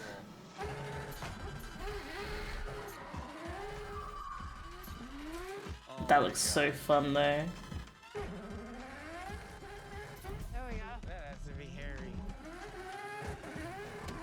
He wants to be sideways at every corner. Mike has to go around the track drifting, creating smoke and a show. We can just go fast. Tires are gonna be gone, huh? With a rear-wheel drive setup, this McLaren is a massive. So, I'm assuming before they make this video, they probably do like calculations of what track is going to make this equivalent for everyone to have the potential to have the same time. So that it really just depends on how good the driver is. With complete control. Right? That's gonna be 21. The drift car will have to find an extra second in the Yeah. final race to cross the line first. I'm going for style points, so I don't know if I'm going to be like the... Yeah, because the winner, but- more you slide out, the more speed you scrub. Yeah. So, do you want to look cool? Do you want to go fast? What's the balance? That's the story of my life. Like, legit. The Rallycross car has the fastest acceleration off the line. It hits 60 miles per hour in under 2 seconds. It can go off-road to cut corners. Can it match the 120 benchmark for the head-to-head race?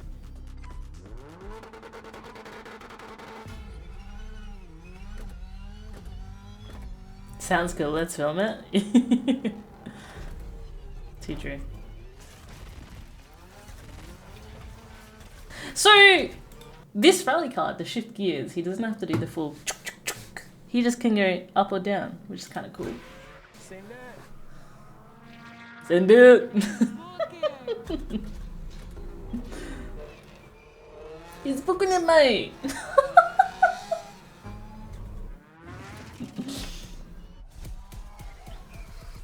Sequential gear shift, interesting.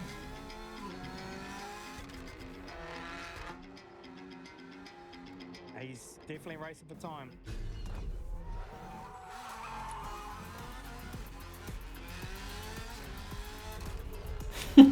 Nikki.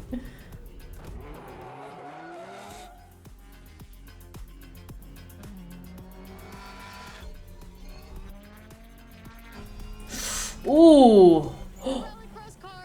Damn, that was really close. If the truck can match this lap time, these cars can race wheel to wheel. This will be really funny if this wins. Out of the 4 cars, it can jump over the track and run off-road. He has the shortest distance, but will he cross the finish line first? I wonder how much this would fuck up your body doing it on the regular. Just with the amount of vibration and the amount your spine has to withstand. Oh, that jump's sweet. We are going to be so covered in mud. Well, you are. You got no roof. Yeah, they're all people who are sponsored by Red Bull. That this truck is the king of suspension and racing off-road. Look at that thing go! Oh, man. Bro, he has so much dirt on him already. That's disgusting. Yeah, but even though it has crazy suspension, does that mean I'm landing smoothly without feeling a thing when I hit it full on like that? While he's driving. And then watch the roost around here. Straight Sign up. I know, it'd be sick to be sponsored by them, right? Oh my god, sick. Oh, I would absolutely hate this. Yuck. Talk about off-road. Yuck. Car can rip the off-road lines and jumps. Andrew can take the I don't want to get into a shower ASAP. What time? 120. He actually won, bro. 120s. Can you turn it up at all? Is there a knob in there? Run full boost 100. The only thing I can do is just smoke the whole track and just keep it sideways so there's no room for passing. As it stands now, yes. Think of sir. the F1 Do you think it's crashes? gonna Yeah, be but they're not fair getting race? dirty during that. It's gonna be a fair Yes, race. yeah, it's gonna be good. Yeah. The race lines are set. They can buy me a Not stunt kept up plane. close. Who will cross the line first in this head-to-head race? Wait. But if this guy's going for a jump at the same time these guys are all crossing, are they gonna have to brake? I wonder if they're at the same intervals and if any of them line up. Probably not, actually. They're probably already calculated for this. Dan, why doesn't Red Bull sponsor something like Rocket League or League? They could have bought in some other shit too. They actually do sponsor League of Legends, by the way. I don't know if you meant to say Rocket League or League, but yeah, they do sponsor League of Legends. Is it bodysuit, gloves, and a helmet? I don't think the dirt can touch him. I don't know. I think it'll be seeping through his suit. I don't think that's a waterproof suit.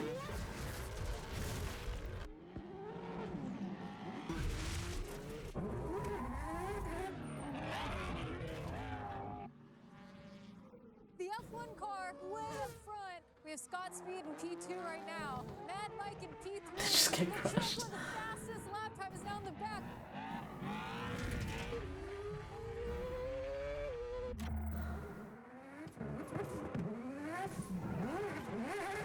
Damn. It may look like the F1 car is in front right now, but he has a longer track that he needs to I mean, go through. Rocket League It's wasn't gonna be always really sponsored by close. Epic though. So there was definitely opportunity there.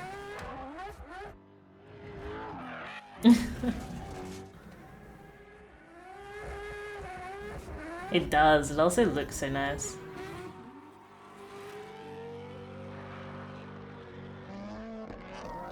I think out of all of them, I'd want to be driving the F1 car followed by the drift car. This is close.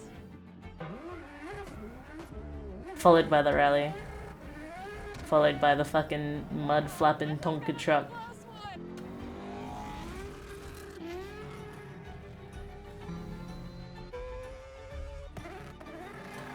Oi! Drifty got through. Of the ultimate racetrack is He was holding back. Cheeky. Cheeky bugger.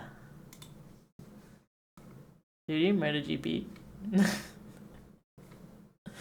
Radio control sailing. IOM 1M class yachting.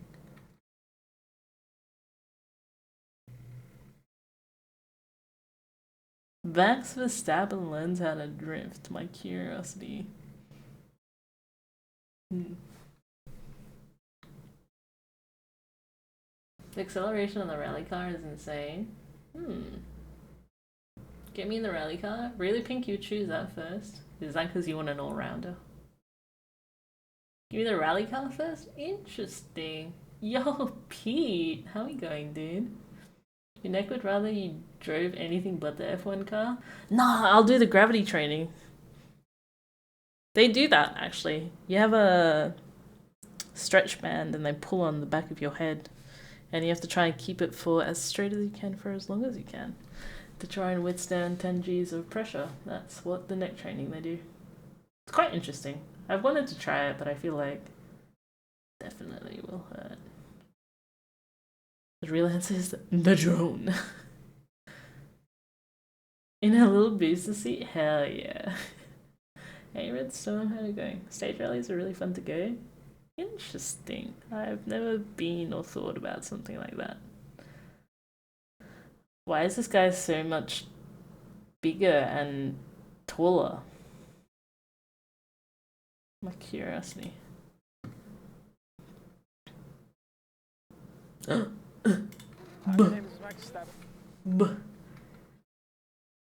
How fast it accelerated? Yeah. And it nearly came neck to neck with the F1 car, which is pretty cool. On a straight. I had to, for my 4-wheel drive training actually, on Thursday and Friday because I didn't think I've seen you guys since then. There was a downhill assist button that they were training us to use, not to rely on, just to use if it was there. And I was so hesitant to let go of the brake pedal and the acceleration pedal while driving down these super rocky fucking hills. And I skidded a little bit for some of it. It was really fucking fun, but it was really scary. It makes your stomach drop. I'm just like, what the fuck? Why is it doing this? How does it do this? But it's really cool how like technology has advanced in that way. Like it doesn't wear and tear your brakes like you usually would doing four-wheel driving. Instead you're using the gears to keep your speed. Which I just found it insane. And then like some cars, when you're driving up a hill, even if you let go of the accelerator and the brake, it stops in place. And that really fucks with my head. Because something I have recently learned while learning driving a manual, when you're going uphill, intuitively, when I was driving an automatic, my brain was like, never let your foot off the brake, because otherwise your car's going to start rolling back. But in reality, it actually doesn't happen. And I'm just like, it's going to sound really dumb, but I'm super mind blown by it. I'm still super hesitant driving in a manual to not have my foot on the brake pedal, but holy shit.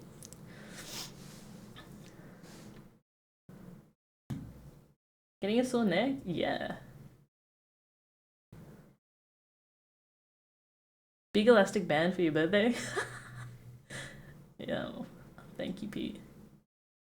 Hey, Mineral. I'm gonna go Mineral. If I nutter buttered on a peanut butter coloured mug mugger that has a smug hugger on the left of his mother and brittle butter brother, when on the right of the peanut butter coloured mug mugger was a bug bugging a bug bugger, how much nutter could one butter on one on another, while being still with no stutter, like a beef cut butter cutter, with the peanut butter on top of the nutty butter. Welcome. I see you're gonna fit in just fine. They host them around Perth. Rallies. Really? Speaking of. Nut butter. My brother just nut buttered into the stream. Thank you for the 33 months, Jokes. How are you going? Did you nutter butter the butter nutter? Did you spread it all over your peanut butter?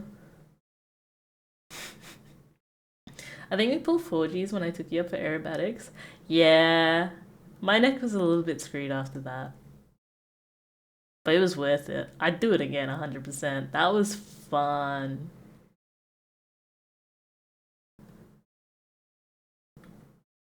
Would a dirt rally car racing sim still be the same in a game, Booty? Because I guess the benefit of like real life rally driving is that you actually feel the boom, boom, boom, boom, boom, boom, boom, boom as you're driving on like different surfaces, right?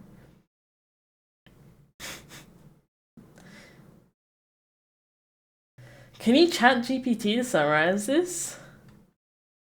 I wonder actually what it would do. Do you guys want to find out? Let's find out before I play this next video. I wouldn't trust that button either. Yeah! It was fucking scary, but so cool. And then my gut dropped when I had to take my pedals off the accelerator and the brake while up the hill. Can you summarize the following paragraph?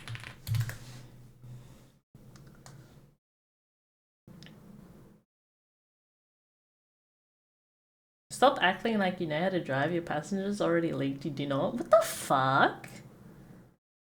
I'm a great driver. People can confirm.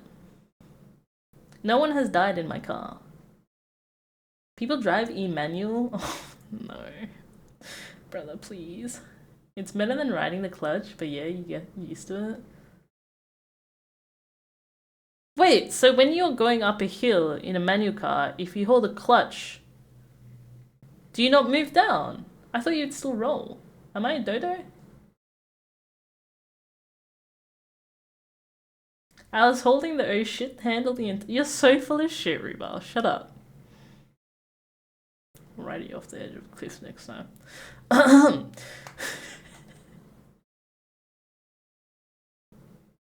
You mean the eject seat? Wait, what? Dwelling up in Cali. Oh, I got in the Uber to go to work and this guy was like, man, that's tough going to work on a public holiday, so I get out of the Uber and went back inside. Mate, you're not actually going into work today, right? You just got home. Ah, wait. Dead Rally 2 is still the king of rally sims. I guess the fun part, if you're using a controller, is you at least get like the vibration feedback. Write a fucking essay. I'll read it in a second. I'm trying to catch up to messages. But yeah, the summary is longer than the paragraph, which is quite weird. I agree.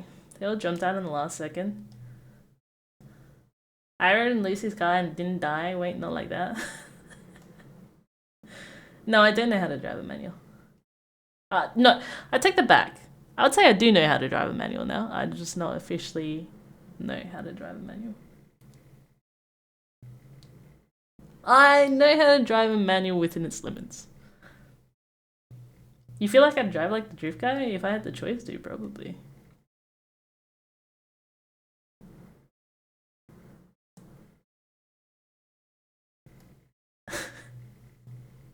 You guys should see a reverse park.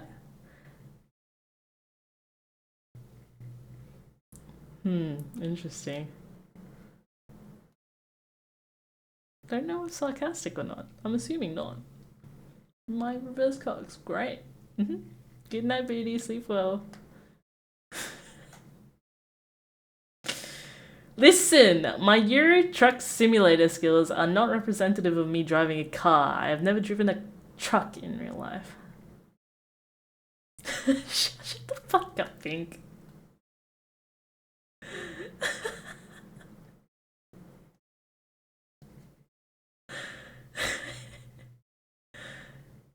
Oh my god, Lucy, no wheels and pedals, don't play sim on a controller, yucky! Ew. You're 30 messages behind. Listen, I'm catching strays. A decent wheel and pedals is probably pretty expensive. Although I might actually have one around somewhere. It'll probably be very old though. I wonder if it would work. It's not mine. I could have a search. I want to try driving automatic one day. Oh, I think once you drive automatic once, you'll be like, what the fuck have I been driving a manual for? I haven't tried any VR racing sims, no. The closest I've done is like in an arcade, but the thing is when I drive racing sims or like arcadey sims, even when I go kart, I kind of drive goofily for the fun of it. I don't drive to accuracy, I guess.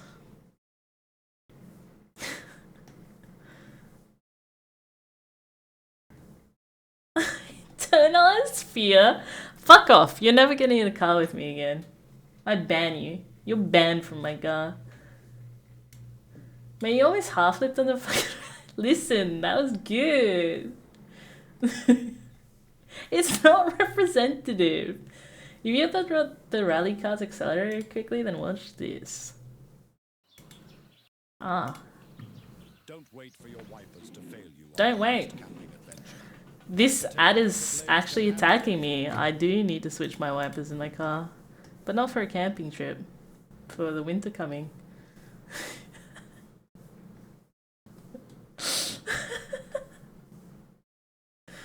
What is a Mossa? Is that the steering wheel and pedals? I do not have a VR headset, no. If I had a VR headset, I'd actually want to try, like, VR just chatting. I've heard it's so fun to just, like, screw around on. To have, like, random conversations with people.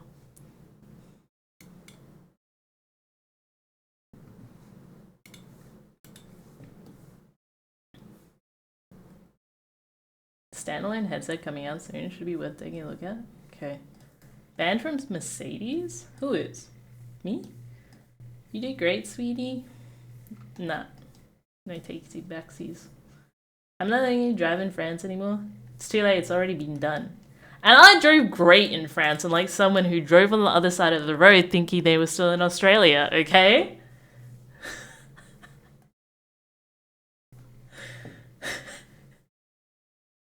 Viacha is fun. It's really fun. Yeah.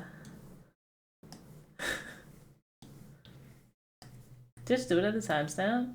But the timestamp was like the end of the video.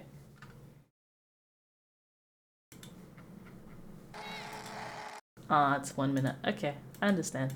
Noted, Kev. With a normal screen though? Yeah, okay.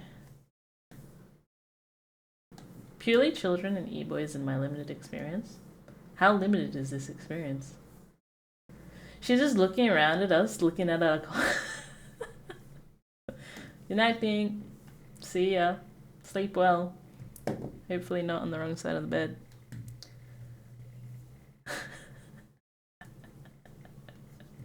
Nah, another statement. It's past your bedtime anyway.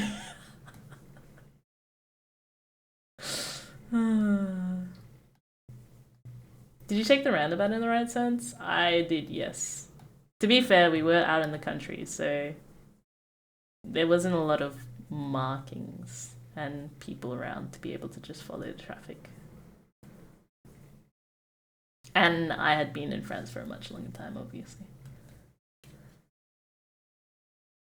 Insulape? Yeah, I know, but I feel like it wouldn't be as fun. I ran around and played games until I wanted to. Nice. Alright, sure, here's a summary of your delightfully tongue-twisting paragraph. A whimsical situation is described where a person, I, does something silly, nutter-buttered, involving a peanut butter-coloured mug. There's a smug person hugging someone on one side of a central character, and a bug bothering another bug on the other side. The paragraph playfully questions how much nutter, nonsense, or chaos can happen between people without hesitation or interruption, like a calm and precise butcher.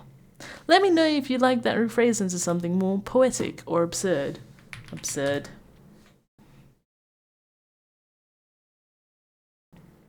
Absolutely. If I nutter-buttered a mug the shade of peanut dreams, where a smug hugger clung like toast to the left of his butter-cracked brother, I thought the butter-cracked was going somewhere else, not to a brother. I saw the bee and I went bottom. And their maternal mothership, while a bug bugged a bug bugger like existential dread on the right. How much nutter can one butter on another before the beef butter cutter of destiny slices through the stutterless stillness of buttery chaos? Let me know if you want it even weirder. Oh, we're going deep down the buttery wormhole. Alright, I had enough from that one sentence.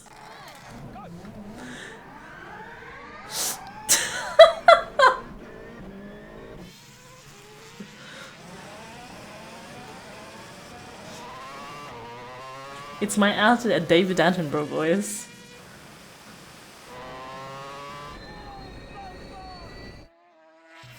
Whoa.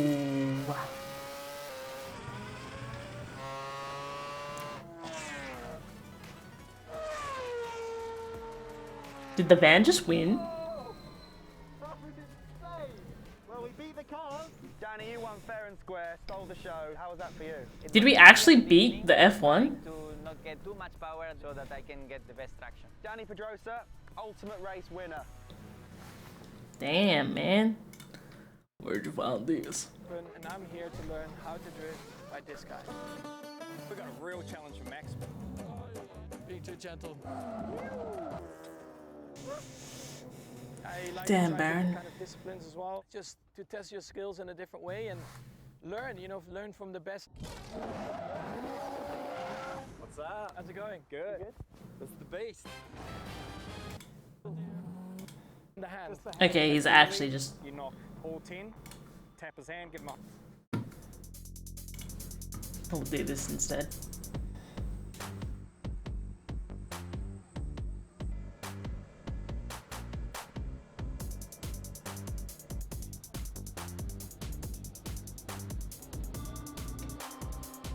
I'm gonna be very interested in this Tesla racing car.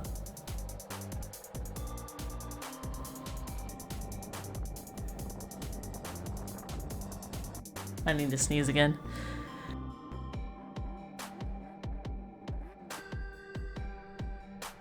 Oh.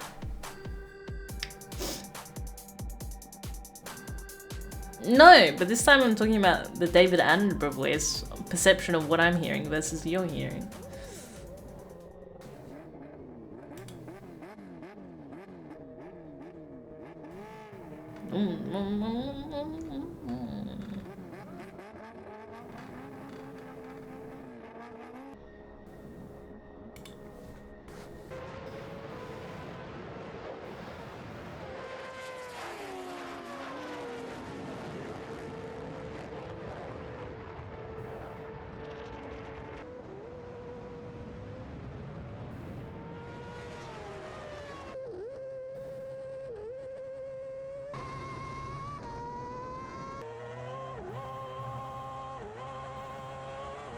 Damn.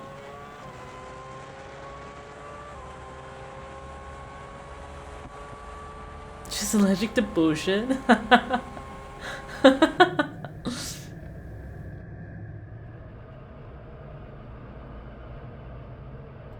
you reckon bro actually has loaded missiles on there? What the fuck? He's like, no, I must win. If you do not let me win, I am going to blow you up.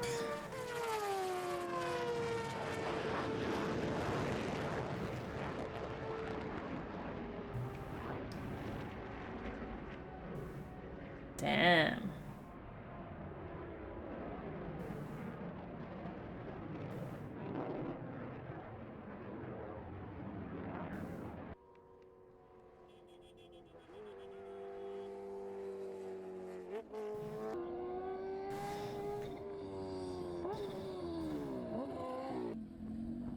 Why does that look so cool? What the fuck? What is this creepy fucking baby?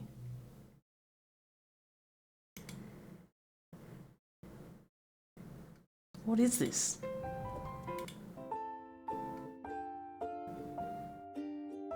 Why is there a creepy fucking baby face associated with this song? How to Rat Beat. Why is this in my recommended? This is such an insult.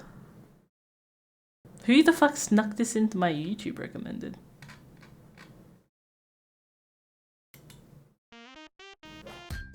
Start with a synth and browse for some brass presets. Look for a sound that is trying its best to sound like a trumpet or a saxophone. Now add a huge amount of slides and bends. Yeah, jokers. For the chords, nothing here is set in stone, but this rhythm is a good starting point. So you get that. Baron. You can try it on the electric piano or move your chords around. Okay, I thought this was actually going to be based around rat noises or something. Now for the bass line, start with the root tones. And in between, jump to another chord note. So that's the main groove. Yeah, that's insane, mate. Tiny notes leading up to your main ones. For the drums, you probably want a 4/4 kick. With it, you can have a rim rhythm. They should add the one in RuneScape. Either way, what you want to do is squash the drums a bit. Have a listen here. You love this guy? I've never heard him before. With distortion and compression. Throw on a shaky there too. Ooh. Try adding all together.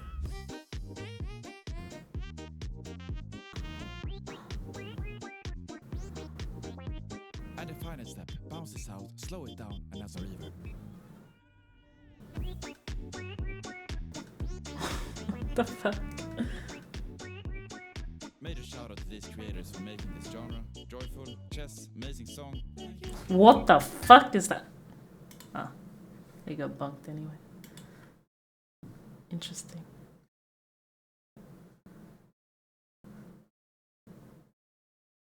Default cat settings.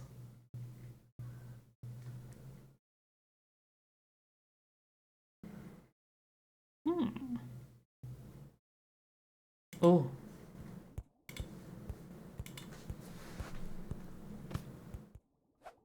Don't know why you haven't tuned.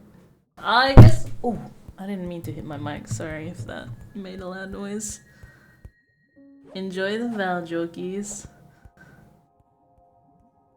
Probably because I open a lot of like recommended videos from you guys.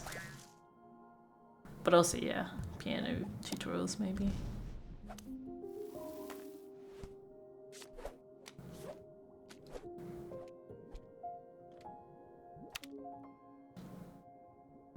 Was he trying to boom himself?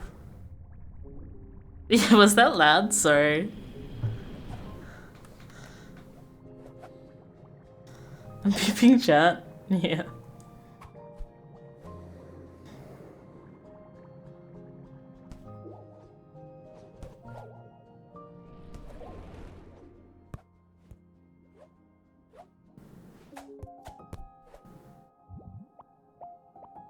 This game music sounds like Tunic. Do you think this music's from Tunic? Do you think it's the actual Tunic music? Do you guys agree?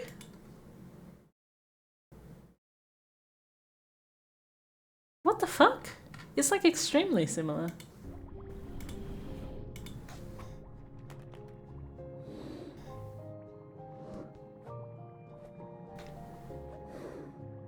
We got ads in 20 seconds, by the way.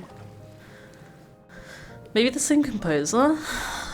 I'm quite surprised in that case. Oh, okay, this guy has 30.8 million subscribers. I take it back. I take it all back. I'm so sorry. I never meant to insult you. Can I just... Sorry. I'm curious. Oh, no way! This is the guy who makes the cool fucking stick figure videos. There you go. Wow. I wonder how long this takes him to do.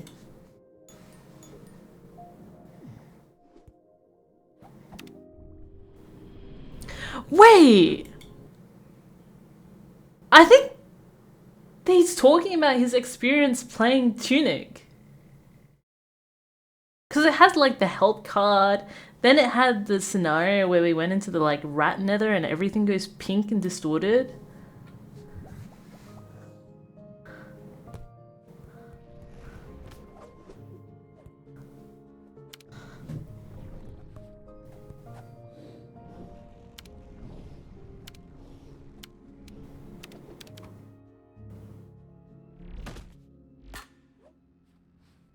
Tunic was a really good game, I agree.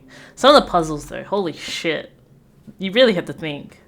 I feel like chat used to get angry at me for not figuring it out soon enough. But I feel like I got some really intuitively and others not so much. Which is kind of nice, because that means it's not designed to one brain. Well, one program brain, I guess. Does that make sense?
Interesting.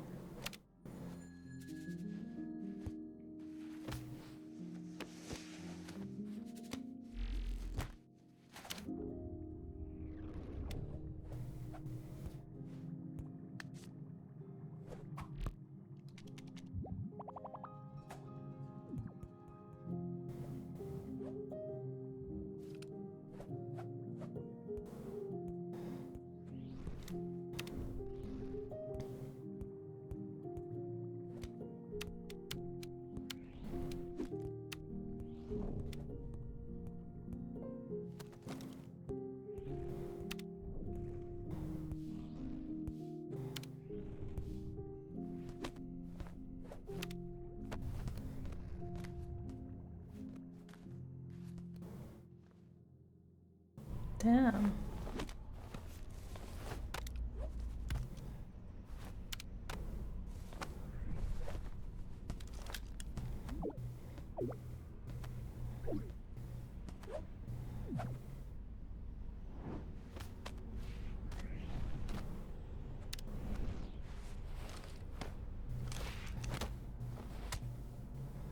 Whoa, man.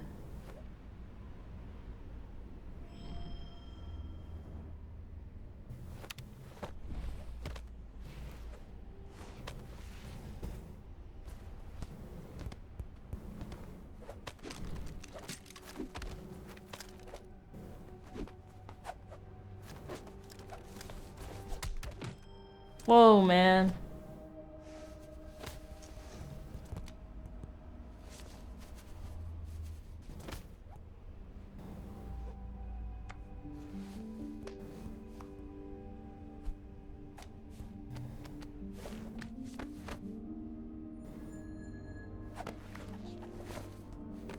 The Infinity Stones.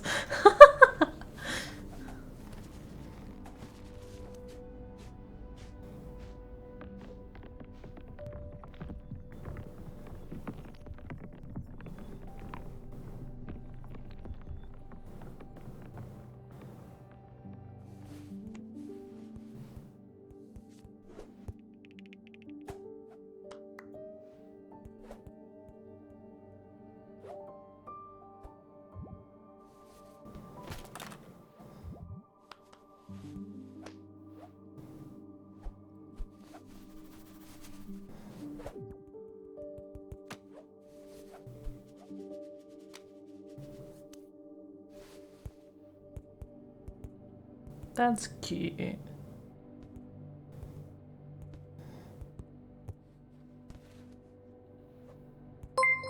Oh my god. Please hold.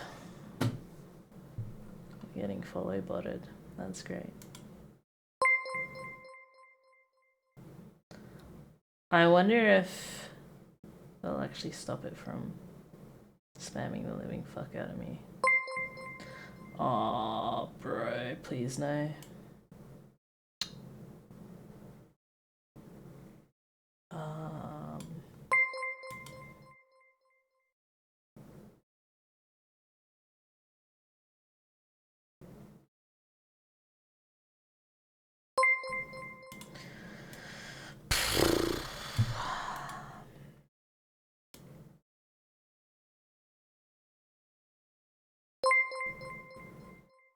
I don't even remember what my...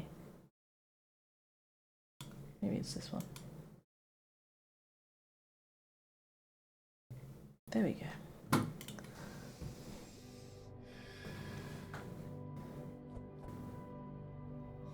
Sorry about that.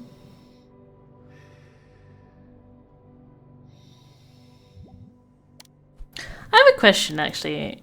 Do any of you guys genuinely like meditate? Or take some form of like chill out time? Even if it's through other means, not meditation, like yoga or even like stretching. I'm really curious.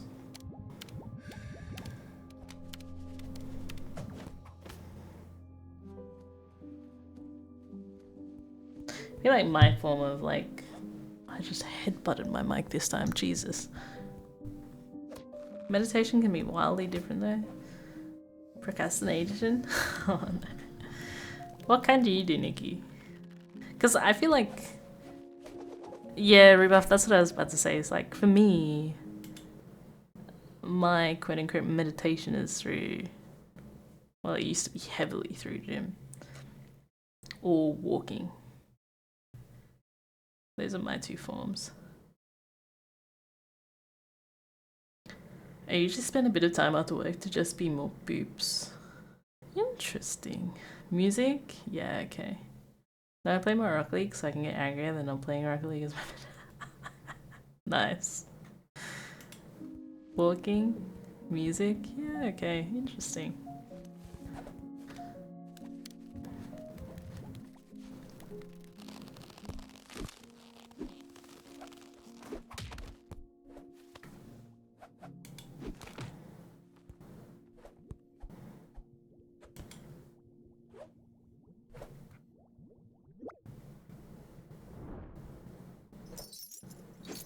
I lay on the floor after an ab workout and contemplate my life. Is that your meditation, or is that just chilling out after putting yourself through a masochistic workout?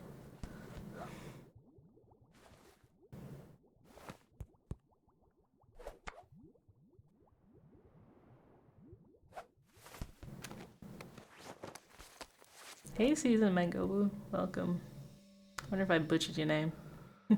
How we going? That's just part of the workout. I did just lay for a bit of relax. Yeah, that's good.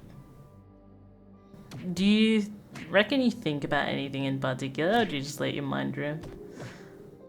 I've been debating potentially buying a medicine ball, actually. Or a kettlebell.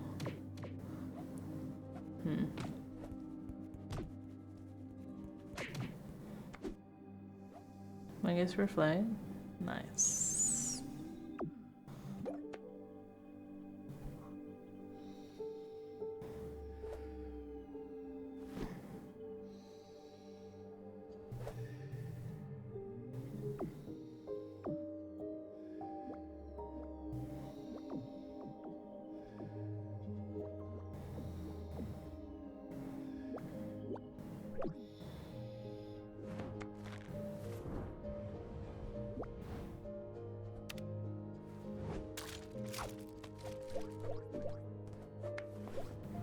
Wait, what? There's no way. Nice.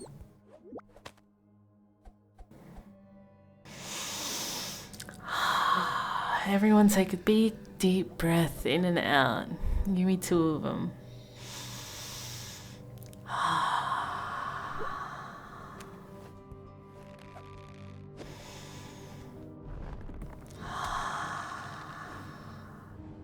I feel like I've been sighing a lot more recently. In the past year or so. It actually has been a bit relieving, to be fair. I used to never outsource feelings? I don't know if that's the right words. But just having a sigh sometimes is actually really nice. I feel like meditation for me is when I'm able to shut up my mind and just live in the moment for a sec.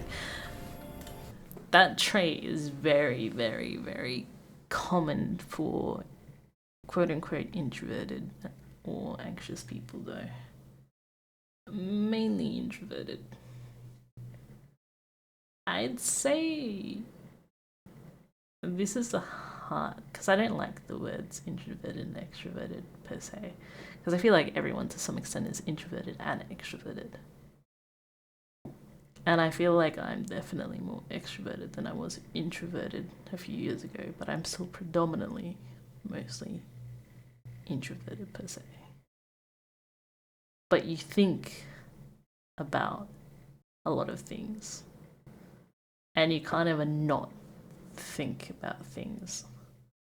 You can't ever focus on just one thing either. You always have like a couple of things sitting in your mind, and there's no really way to shut it off or just go empty-minded.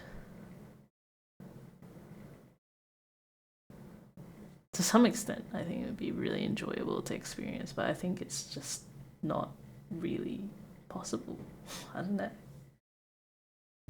Unless you're high.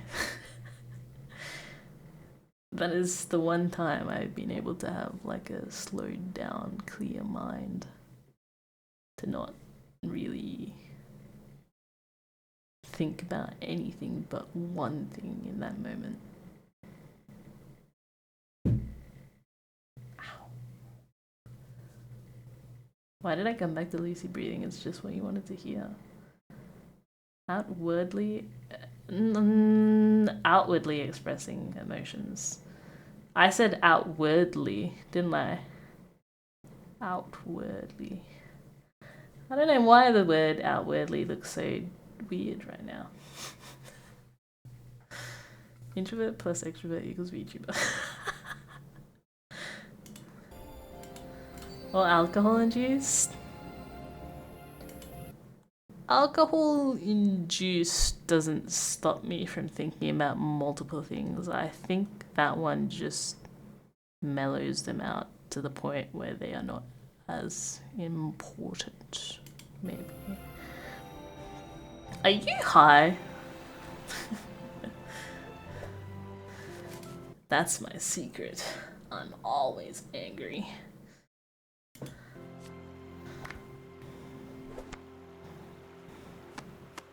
That was cute. I wonder if this is his own internal struggle at the moment.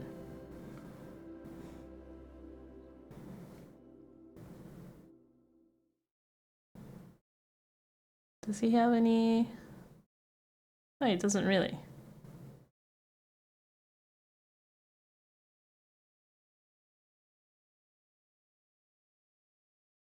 That's quite interesting. Oh, that looks really cool.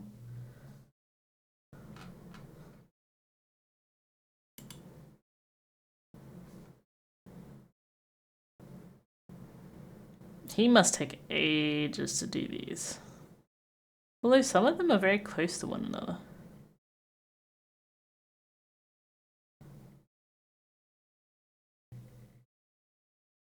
Huh.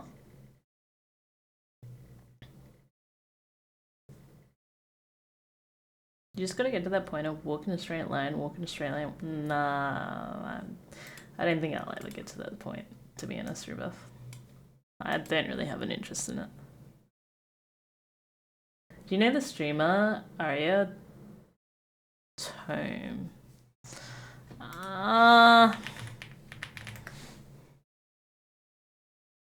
No, I don't. I think I was thinking about Arya Saki. Do you want me to watch a video from them, Nikki? Oh, this is a rapper. Of course you are. Shut up, ass man. You are too. You saying of course you are just means you're guilty.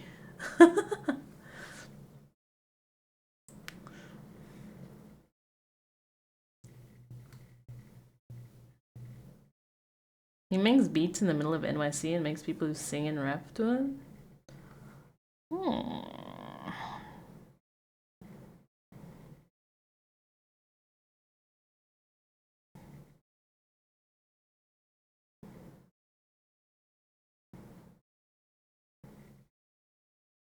Alright, let's do this one.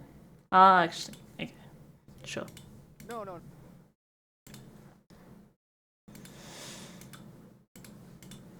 it's all freestyle.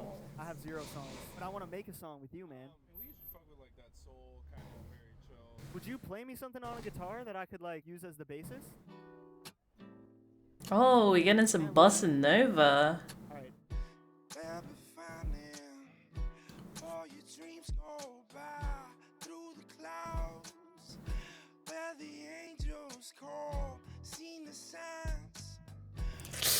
He's a tiny bit too raspy for me. He has a really nice voice, don't get me wrong, but just my personal preference.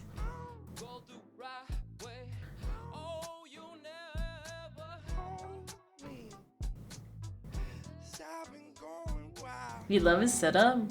Would you walk around? Baby, won't you hold me? I love the beats of Bossa Nova. Actually, Rudolph, have you listened to the new Butter album? It's all Bossa Nova, baby. Let me link it to you.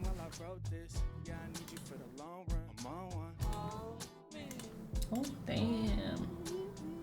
New? Who? Album? Here you go. Listen to this.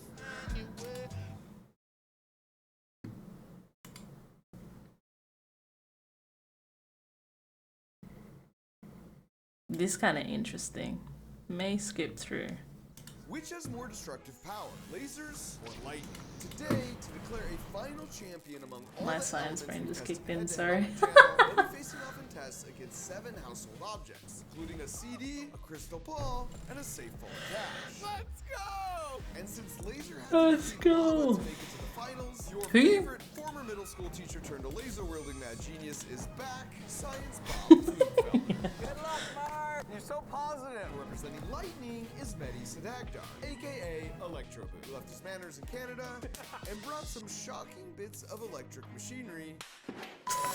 Ooh, brother. I know what I'm doing, kind of. But once again, for the final encore performance, I'm on Team Laser. I have to be on Team Laser. objects will have to face my X Factor method of destruction. Which, as always, is different for each object. So, for example, this lava lamp might just get turned into an actual lava lamp. Well, that's mainly because, one, it makes the biggest impact, right? Nikki, it, like, has the biggest show potential per se. But two, everyone just likes seeing, like, really cool chemistry per se that you can't usually see. In the competition, the nerd trash talk commenced immediately. Yeah, it's really good rebuff. I'm just worried about you surviving. Wow. All of their songs are really good in that. Gets a safe full of cash. Really? Don't get excited. Actual cash. I still got a rusted boat in my driveway from the last one. It's gonna cost you more to get rid of it. Oh my god. All right, well, let's get started. You're doomed, Bob. Lightning. And with that, it was time to start our 7-item showdown of destruction, starting with the contest to burn a CD. Okay, did they actually get straight into it? Literally. I hope so. Bob's gonna get us started by using his super powerful military-grade laser to destroy Rod Stewart. Fuck yeah. I'm a big Rod Stewart fan, especially Track 9. So Bob fired up both his laser and his Rod Stewart deep cut. This is cool. I wonder what kind of laser he uses. It's gone! Where's the CD? It's like the end of Avengers. What happened? We had to use a replay to realize that Bob's super powerful laser had folded the CD like a taco before incinerating it in an undeniable show. What is that? That's nothing, Bob. Oh. That's literally ash. You might still be able to play that. Yeah. Watch me do it. Mehdi, out of the gate strong with the trash talk. Yeah, let's hope he can live up to that. Okay, wow. He's a mess. Now it was likely, so it's time to see how Mehdi planned to use the super mean-looking Tesla coil. Daily scientists trash talking sometimes. It's so funny, dude. You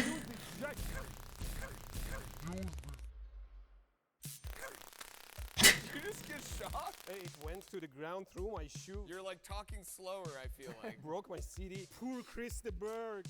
Lady in red. Time to see if the Tesla coil can shock the CD as well as it shocked Mehdi. Do you guys want to do a bet? Nikki or Sefi, could we put a poll up as to which one we think is going to be stronger? They were so gorgeous. And like moths to a light, we just had to get closer. Until we remembered we were working by Mehdi's safety standards. Wow. Like a little bit longer and I think would have cut all the way through. Gamba? Try it one more time. Yes. I have second thoughts. I never have second thoughts. I tried again, and every time I learn something new. With a scar. I don't have a good feeling about this. But Mehdi had used a wire to ground the CD so he could get close without having to worry.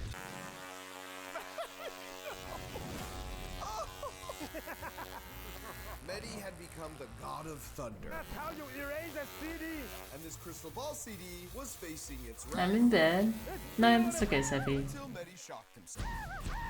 Don't worry.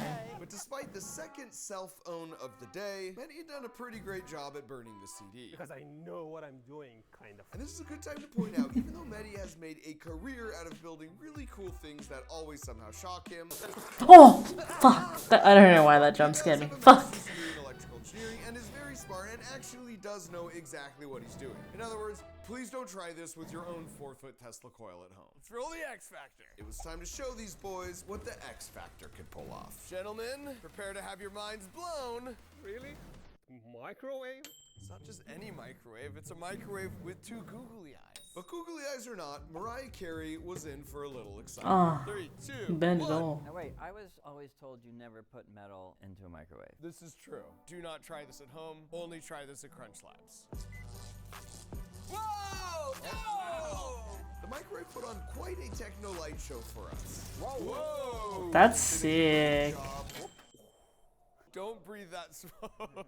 But ultimately, besides destroying a CD beyond repair, the final verdict was, I think Maddie's was the coolest. I just remembered I could make plasma with a microwave. Sounds like a mental illness to me. First point on the board, we got ready for a chilly round 2. Solid block of ice. I'm gonna make a swan sculpture out of it. I don't want to spoil anything, but I'm feeling good about my chances on this one. You do a chainsaw. And One Bob was sec. up first with the super powerful laser. Alright guys, let's go. And as he worked this laser across the surface of the ice, the dripping water indicated that his laser was weak. Is it even doing Ah! anything, Bob? Hey, this is how light works. And honestly, he's right. Since ice is more or less transparent, the laser passes straight through and doesn't bounce off or get absorbed by anything, which means it doesn't build up enough heat to cause any damage. Wow! Here, Diane. So this time, Bob focused his laser on one spot and held it there. Oh, uh-oh. And it started to Alright, create rough you have 1 surfaces minute of starting from ice now. to allow the laser to finally interact with something and build up some heat, eventually boring a hole all the way through. Oh, that is cool, actually. Yeah. It looks very Yeah, it's okay. Bullet that kills you in... I was semi-doing it already. It was time for Mehdi to back up all that trash talk. Let me show you how it's done. I'm gonna use a welding machine and run 650 I think this is actually gonna be. Like I was saying. Basically, Mehdi's plan was Fuck me, man. from electrical resistance to create a hot I actually think this will win over the laser. Oh, we got a sizzle. Give me more juice. Wow, that's red. Now watch this. Whoa! Wow, that's like a water fountain, bro. Really well, until it didn't. What happened? Wow, it's black in the middle now. I think your ice is too cold. So Mehdi added a little bit of elbow grease to try and saw his way through the ice by using the parts of the rebar that were still very hot. A little bit from that And side. despite his best efforts resulting in a little melting, a much more reheating, and then subsequent bending, Bro. Stop it. No arcing. Nope. Alright, I'm done. ooh, so close. It was a failure, but it was a cool failure. Enough of these jokers. It was time for the X Factor. This, boys, is how you win a competition. Actually kind of excited to see this. With the red hot nickel ball. Whoa. It's a very satisfying sound. The question is, can I make it How deeper deep than can it go? Go, go, go! The core of this nickel ball had been heated to 2,000 degrees, and it was slowly but surely making its way down the ice. Going the distance. Is it? But unfortunately for me, the laws of thermodynamics had other plans. Oh no. It's full of water. It stole all of its energy. It takes a lot of energy to heat up water. I guess there's a clear winner. Is there a clear winner? Brian, I think that's because the metal retains the electrons in the rod well enough. I don't think it would dissipate with the ice easily. They'd be declared the winner. And devastatingly, for the second round in a row, Oh. dang it! Oh, Canada. You're getting all nationalistic on us. Get that, man. All right, Super. 0. Next challenge. So we moved on to lamps, and this one was going to be a little bit different. This is a Science Bob lamp. This is a Science Bob lamp. Because this time we wouldn't be trying to destroy lamps. We'd be using our chosen elements to create lamps. Ooh. For my lamp, I have got some ultraviolet reactive slime. I'm gonna hit it with a sparkle pattern ultraviolet laser filter. It should look pretty cool. Kill the lights. I can't see, Bob. Activate the laser. Wow. The world's first slime laser lamp. It was some of the prettiest slime I'd ever seen. That's kind of... Wait, what are they trying to do with this one? I completely zoned out. Crunch Crunch Labs Vortex Kit. Okay. Oh yeah, Alright. sounds like a little dance. Can I play with the laser? No, don't play with the laser. Ultraviolet lime laser lamp. That was not on my bingo card. You did well, Bob. I mean, it sucks. Try that one, Lightning Boy. Lightning Boy was about to whip out the Tesla coil and this fluorescent bulb. I'm gonna do Nikola Tesla's dream of wireless power and power this with a super large Tesla coil there. Is this like a good distance for us? If it is safe for me, it's safe for you too. Why do I not trust what you say? But when we turned it on, Oh, Maddie. the electric field created by the Tesla coil in the air Look at it! It's alive! actually causes the fluorescent tube light to glow. What's happening is the gas particles in the tube are getting excited by the electric field, which breaks them into charged particles, releasing energy in the form of light. And it made it look like Probably the goes out way coolest sooner, actual though. lightsaber battle ever.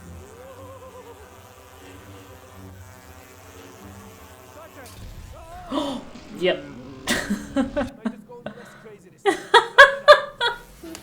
This guy is insane. Oh! Fuck me. I've learned my lesson. I just want to see how bright it is, okay? Thank you.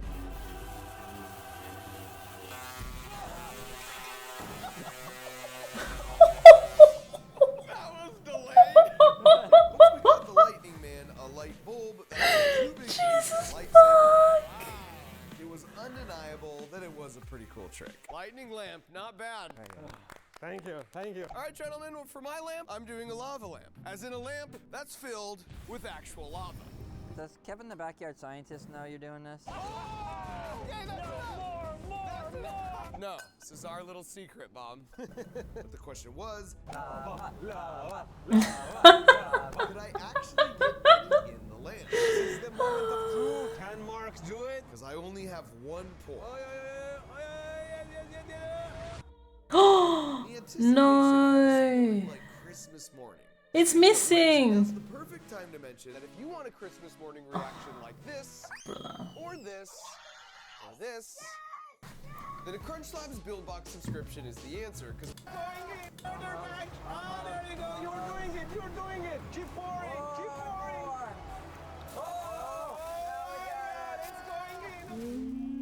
But had I poured too much, Oh, it's like a real lava! It's like a volcano! Get out of there!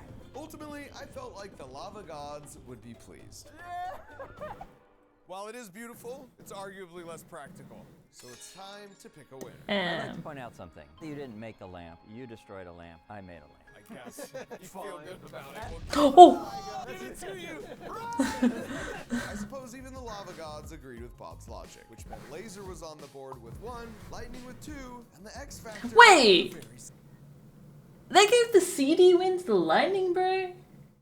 I wouldn't have given it to the Lightning Bro. What the fuck? at 0, which meant I'd have to change that in the LiPo battery round. All right, here we go. More questionable science. Right. No, right.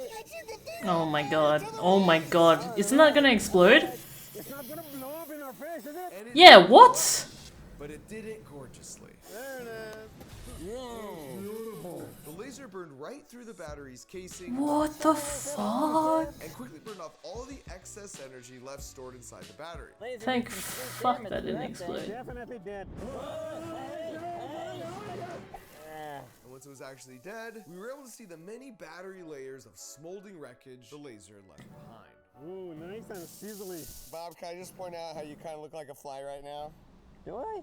For lighting, I'm gonna let the battery destroy itself by connecting its leads with a very low resistance wire that will allow a ton of Classic This guy is a fucking idiot. He's Oh my god. to an otherwise getting me too fucking jumpy. he's created half of the electronics with the sensor. I can't watch him. I can't watch his videos. I'm not subscribing to him. I refuse. Trying to squeeze through the wire so intense, it generated a bunch of heat that melted the connections on the flimsy white wire. So in an effort to scale up that flimsy So white good. wire so that the battery would have to fail from the inside, Mehdi fashioned himself this giant mad scientist switch. Bob the It's a huge Frankenstein look. sweet. I know. This He looks looks really like fun. Frankenstein, bro. I'll step back, that's for sure. Because only one thing would die today, And and it actually wasn't the battery.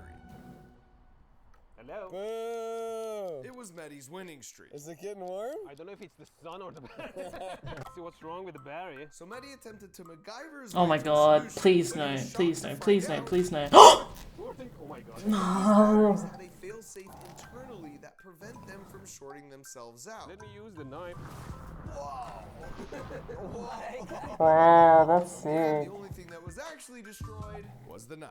These batteries are not safe, man. So now the X Factor was up. This is how you do it, boys. And I was going crossbow.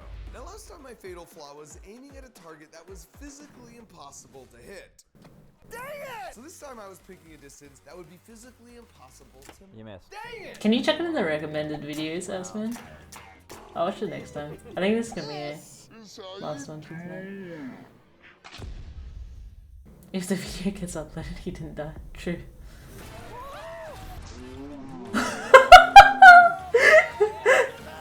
Dart did what Mehdi couldn't do. Look at reactions. First try. Causing the electron stampede. So small. That resulted in beautiful flames. Well, boys. Yeah. Take it. Yours. Just kidding, there's nothing in there. And thus, for the first time, X Factor was on the board, and according to this crystal ball we were about to destroy, I saw many more points in my future. Laser versus crystal ball, Bob. I feel like lasers pass through glass. Yeah, I don't know why I'm here. Bob, have a little confidence, buddy. Some of the greatest discoveries in scientific history came from that aha moment. We might be about to find the cure to cancer here. Okay. I don't know about that one, Chief. Bob gave his laser a shot, and once it hit the crystal ball, wow! It's Dispersion! double rainbow!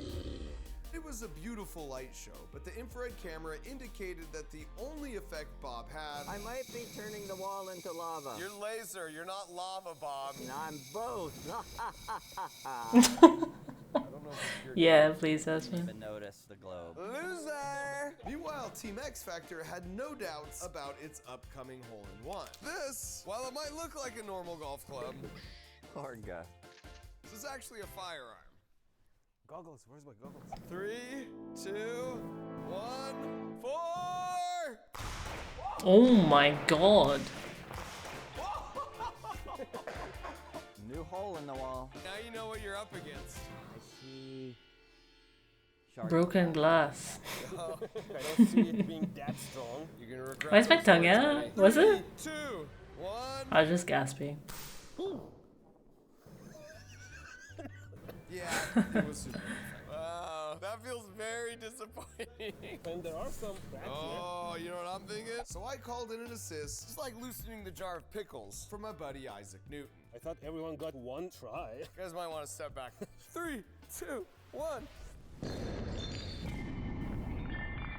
Oh my god. Oh no! Logo. I'm literally destroying the floor. At best, you could argue I turned the crystal ball into a bowling ball. I think that's a win for glass. Bob and I are no match for this thing. It's up to you. It would all come down to whatever insane invention Mehdi had brought in. We brought in a huge capacitor that can deliver 100,000 amps, as much as one lightning strike. Okay. As much energy as a 50 caliber sniper rifle. All right, I think we get the It point. can power 100,000 homes. Really? For a microsecond, yeah. It's hissing. Oh, fucking hell. 2, 1, 0. And the test run we set up, Gosh, that was loud. this crystal ball in the bag. This Never done guy. something like this before. I'm excited. Chill the fuck out. 3, 2, 1, 0.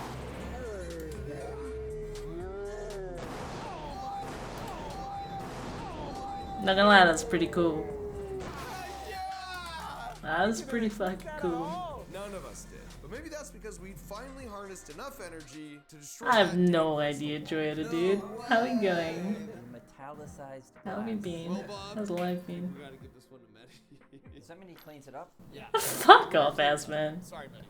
Mehdi added another time. Take a shot every time Lucy jumps. Brother, Bob let us know screw what he you. was planning to do with his adorable little friend. We're gonna go all James Bond on this. Oh, guy. I think Laserman's gonna win Now this. suddenly seem much more sinister. Well, they were sitting around. I figured why not. We're gonna leave this to you. Okay.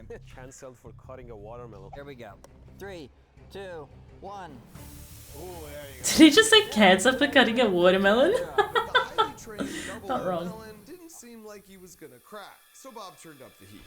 Oh no, Bob, stop! Oh no! I'm so sorry. Actually, that was kind of fun. It's like LASIK. Oh gosh, that looks horrible. Yeah, I think. Well, would you want to see what it tastes like? But all that, and it only cut the watermelon about an inch deep, so I had to apply a little old-fashioned elbow grease. Clear. Wow, that looks gross. Yeah, it does. It has a hint of laser. Yeah. Refreshing 100-degree watermelon. Gordon Ramsay, watch out. Next up was like, You remember what I did to the crystal ball? I do. Remember what I did to the crystal ball? I do, actually. We're gonna do the same thing to this poor watermelon. Paint the room with watermelon. this was one that I'm might surprised require the about that. bulletproof safety barrier. Let's make the watermelon vapor melon. 3, 2, 1, 0. Yeah, okay. Still cracked more, to be fair. Barrier was overkill. That didn't do anything.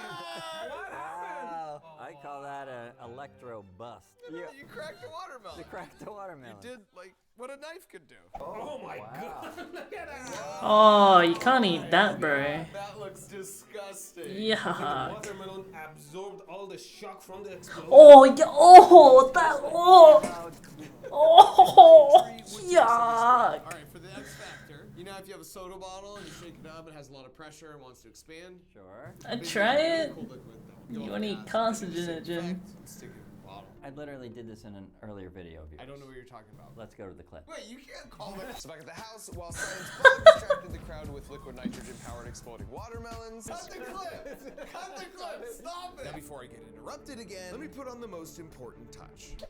It's a Cyclops. And then the second most important touch, which is the activating mixture, and then hightail it out of there behind the safety glass, because this water minion was gonna go off any second. Now this is real boring until it's not. Oh, I can't handle this. Oh, expanding. That was loud. Smashing success. That was fun. Wow. It smells amazing in here. Yes. Oh, look at the ceiling. Wow. Yeah, I know. You guys don't even need to say it. Fine, fine, take it. What's up, X Factor? Only one round left. You got 3 points. I've got 2 points. Bob's got 1. Headed in the 2-point finale. It's anybody's game, except for Bob's. You can technically tie at best. And we'd all have to break out the big guns as we moved into our safest round yet. Cracking open a Hey, this reinforced guy. vault How you with going? cash. Whoever stacked the most money would win this round and potentially the whole championship. Finally, a challenge worthy of a laser. Any concern about lighting the money on fire? Lots. I'm assuming the money's down here, therefore I will cut in here, and I walk away with all the I feel like The police are coming. electricity guy is gonna pull off this heist. And Bob's laser immediately started tearing deep burn the into cash. the recesses of the vault. Wow. And we Wow. wondered briefly whether it would make through the thicker mechanism. Wow. We didn't need to worry at all as it cut through them like paper. Hey, We Riff, did how need it to worry, going? though, about the sparks. Oh, I feel like there's some burning cash in that safe, Betty. The question was, how Quick! much cash Open Bob it up, would be able to quick! salvage after he opened the Oh no! You might have welded it back. Oh, I want my money. No! Fuck! to act as the muscle. And Nettie. But after one final struggle, Bob finally opened up the door to his... Oh, man! There is literally nothing left in there. That's not true, look! I see $1. Not all is lost! You have a corner of $1. You did it, Bob! So Bob's final score You was did it, 25 Bob. cents, and we moved on to see what lightning could do. What's the plan, Manny? 750 amps of current cut through this like butter. So can you top 3,000 watts? Mine is 31,000 watts. That's way bigger than that, Bob. Okay. Let's do this. Wow! Wow! Holy cow, that's fast! Why did I pick lasers. That was beyond me because frankly, Medi's was That's stunning. It's like a insane. real-life lightsaber. It glowed brighter as it got hotter and hotter, making even quicker work of the vault's latching mechanisms, but eventually got so hot This is getting too hot. that Medi's gloves almost melted Yeah, it would off be his fake hand. money. Which of course he had to show us up close. Careful, man, careful. Ultimately, he made much quicker work than laser. But he also burned through the money. Much quicker than laser had. Bro, what? Come on, man. That's too late. Which meant Medi recovered even less than Bob. Fortunately, neither one of you guys got any money, which means the stage is now set for the X Factor. I wonder if he's just gonna like put the pin key in just to fuck with them. Alright, gentlemen, you might notice the safe is sitting on a big red X. That's because for my final X Factor, my plan is to go with Okay. 170 feet of pure, unadulterated gravitational potential energy. Let's hook it up. Oh my god. Don't help him. It had come to this, because I couldn't be sure this would crack it open, but... yes! I think gravity's gonna win this one. If I even got $1 out of this thing... Safe doesn't stand a chance there. That's really tall. Yeah, I really thought he would have just put the code in. That's what I would have done. 10, 9, 8, 7, 6, 5, 4, 3, 2, 1, go! There we go. Oh my god, it's going! Oh my god! Ouchie, well, That was a big smash. Wow! Let's go! Wow! At least your money is safe in the safe. But how many dollars had I gotten out of there? The door is cracked open. I could definitely get in there. I feel like I want to run it one more time. 3, brother. 1, hit it! Gravity. Oh Oh, I thought it was gonna damage the crane. like Fuck. a leaf falling off a tree, or a bird flying through the wind, or my money! That's right. Hey! My money. Oh, too bad your money's blowing away. I didn't think about the wind. Oh, these are like hundreds. Put it in your pocket, yeah. Hey! With all the interference from the wind, it was hard to get a final tally, but I was pretty sure I could count more than $1. Well, I'm nothing if not a generous host. Oh. Here's a little something for your efforts. Thank you, sir. Sorry, gentlemen, there can only be one winner. I'm just happy it was me. There are some electronics in there. What is that? Oh, watch out, Medi. Those could be live. What did you put there? Now, you might have been just as surprised as me, the X Factor actually won. But what should not hopefully surprise you after watching all the videos I've been making on my YouTube channel for the last 12 years is that learning science and engineering doesn't have to be sucky and boring.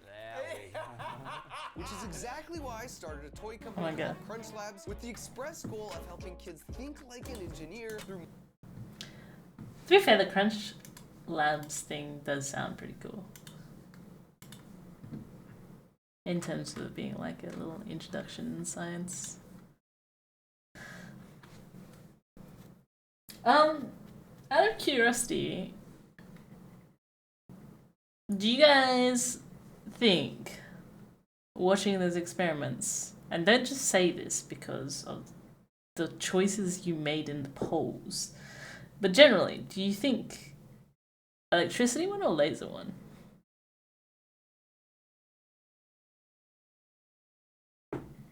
Because to some extent, I would have said that, okay, electricity wins the glass globe one.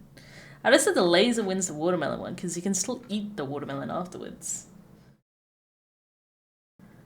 I would have also said that the CD burning would have gone to the laser, not the electricity.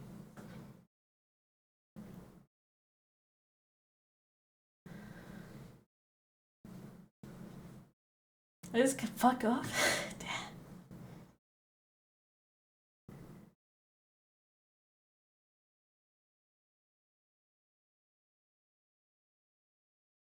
Man shocked himself constantly. True. Although lasers can induce a lot of side effects too, to be fair. Can't use a laser without electricity. Ah, look at this. You need electricity to run the... Oh, you guys. Alright, alright. Alright, I'll give it to you. I just need to figure out how to give it to you. Prediction. What about my prediction? Choose outcome. Damn. Who bid a lot? Jesus Christ. Wow.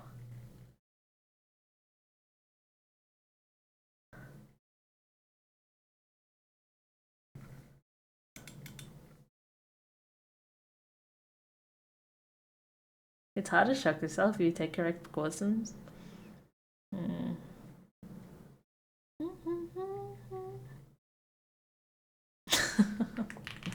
Nah, I don't think that's all of Baron's points. I imagine he has a lot more, to be honest.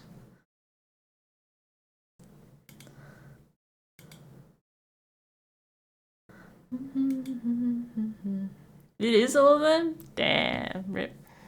We've seen this one. It's good.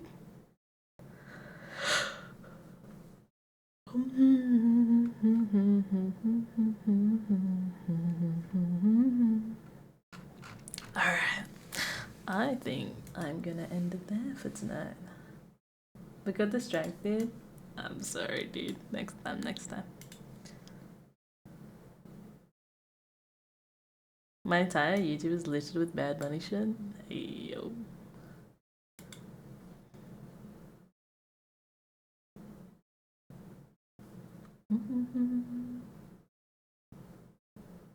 Can we do 2 minutes of Sea Warmer? I'll save it for next week. I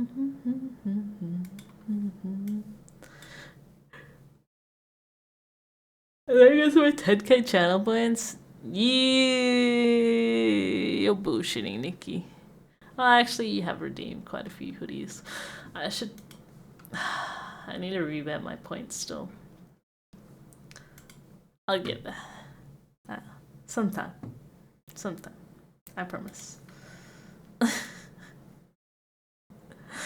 Alright, amigos, we're gonna call it there for tonight. I will see you guys back tomorrow. We might do a bit of a shorter stream tomorrow, because my flight's at 5:30 AM, which means I'm waking up at 3:20ish, so...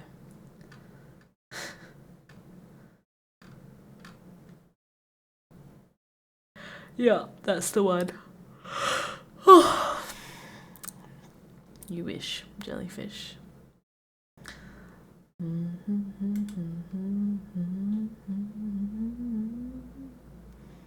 It's really good, isn't it?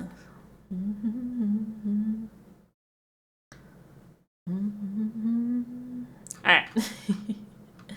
We catch you guys tomorrow. Otherwise, have a lovely rest of your weeks, and we'll see you when we see you. Until then, take care, stay safe, and as always, until next time, bye bye. Bye, guys.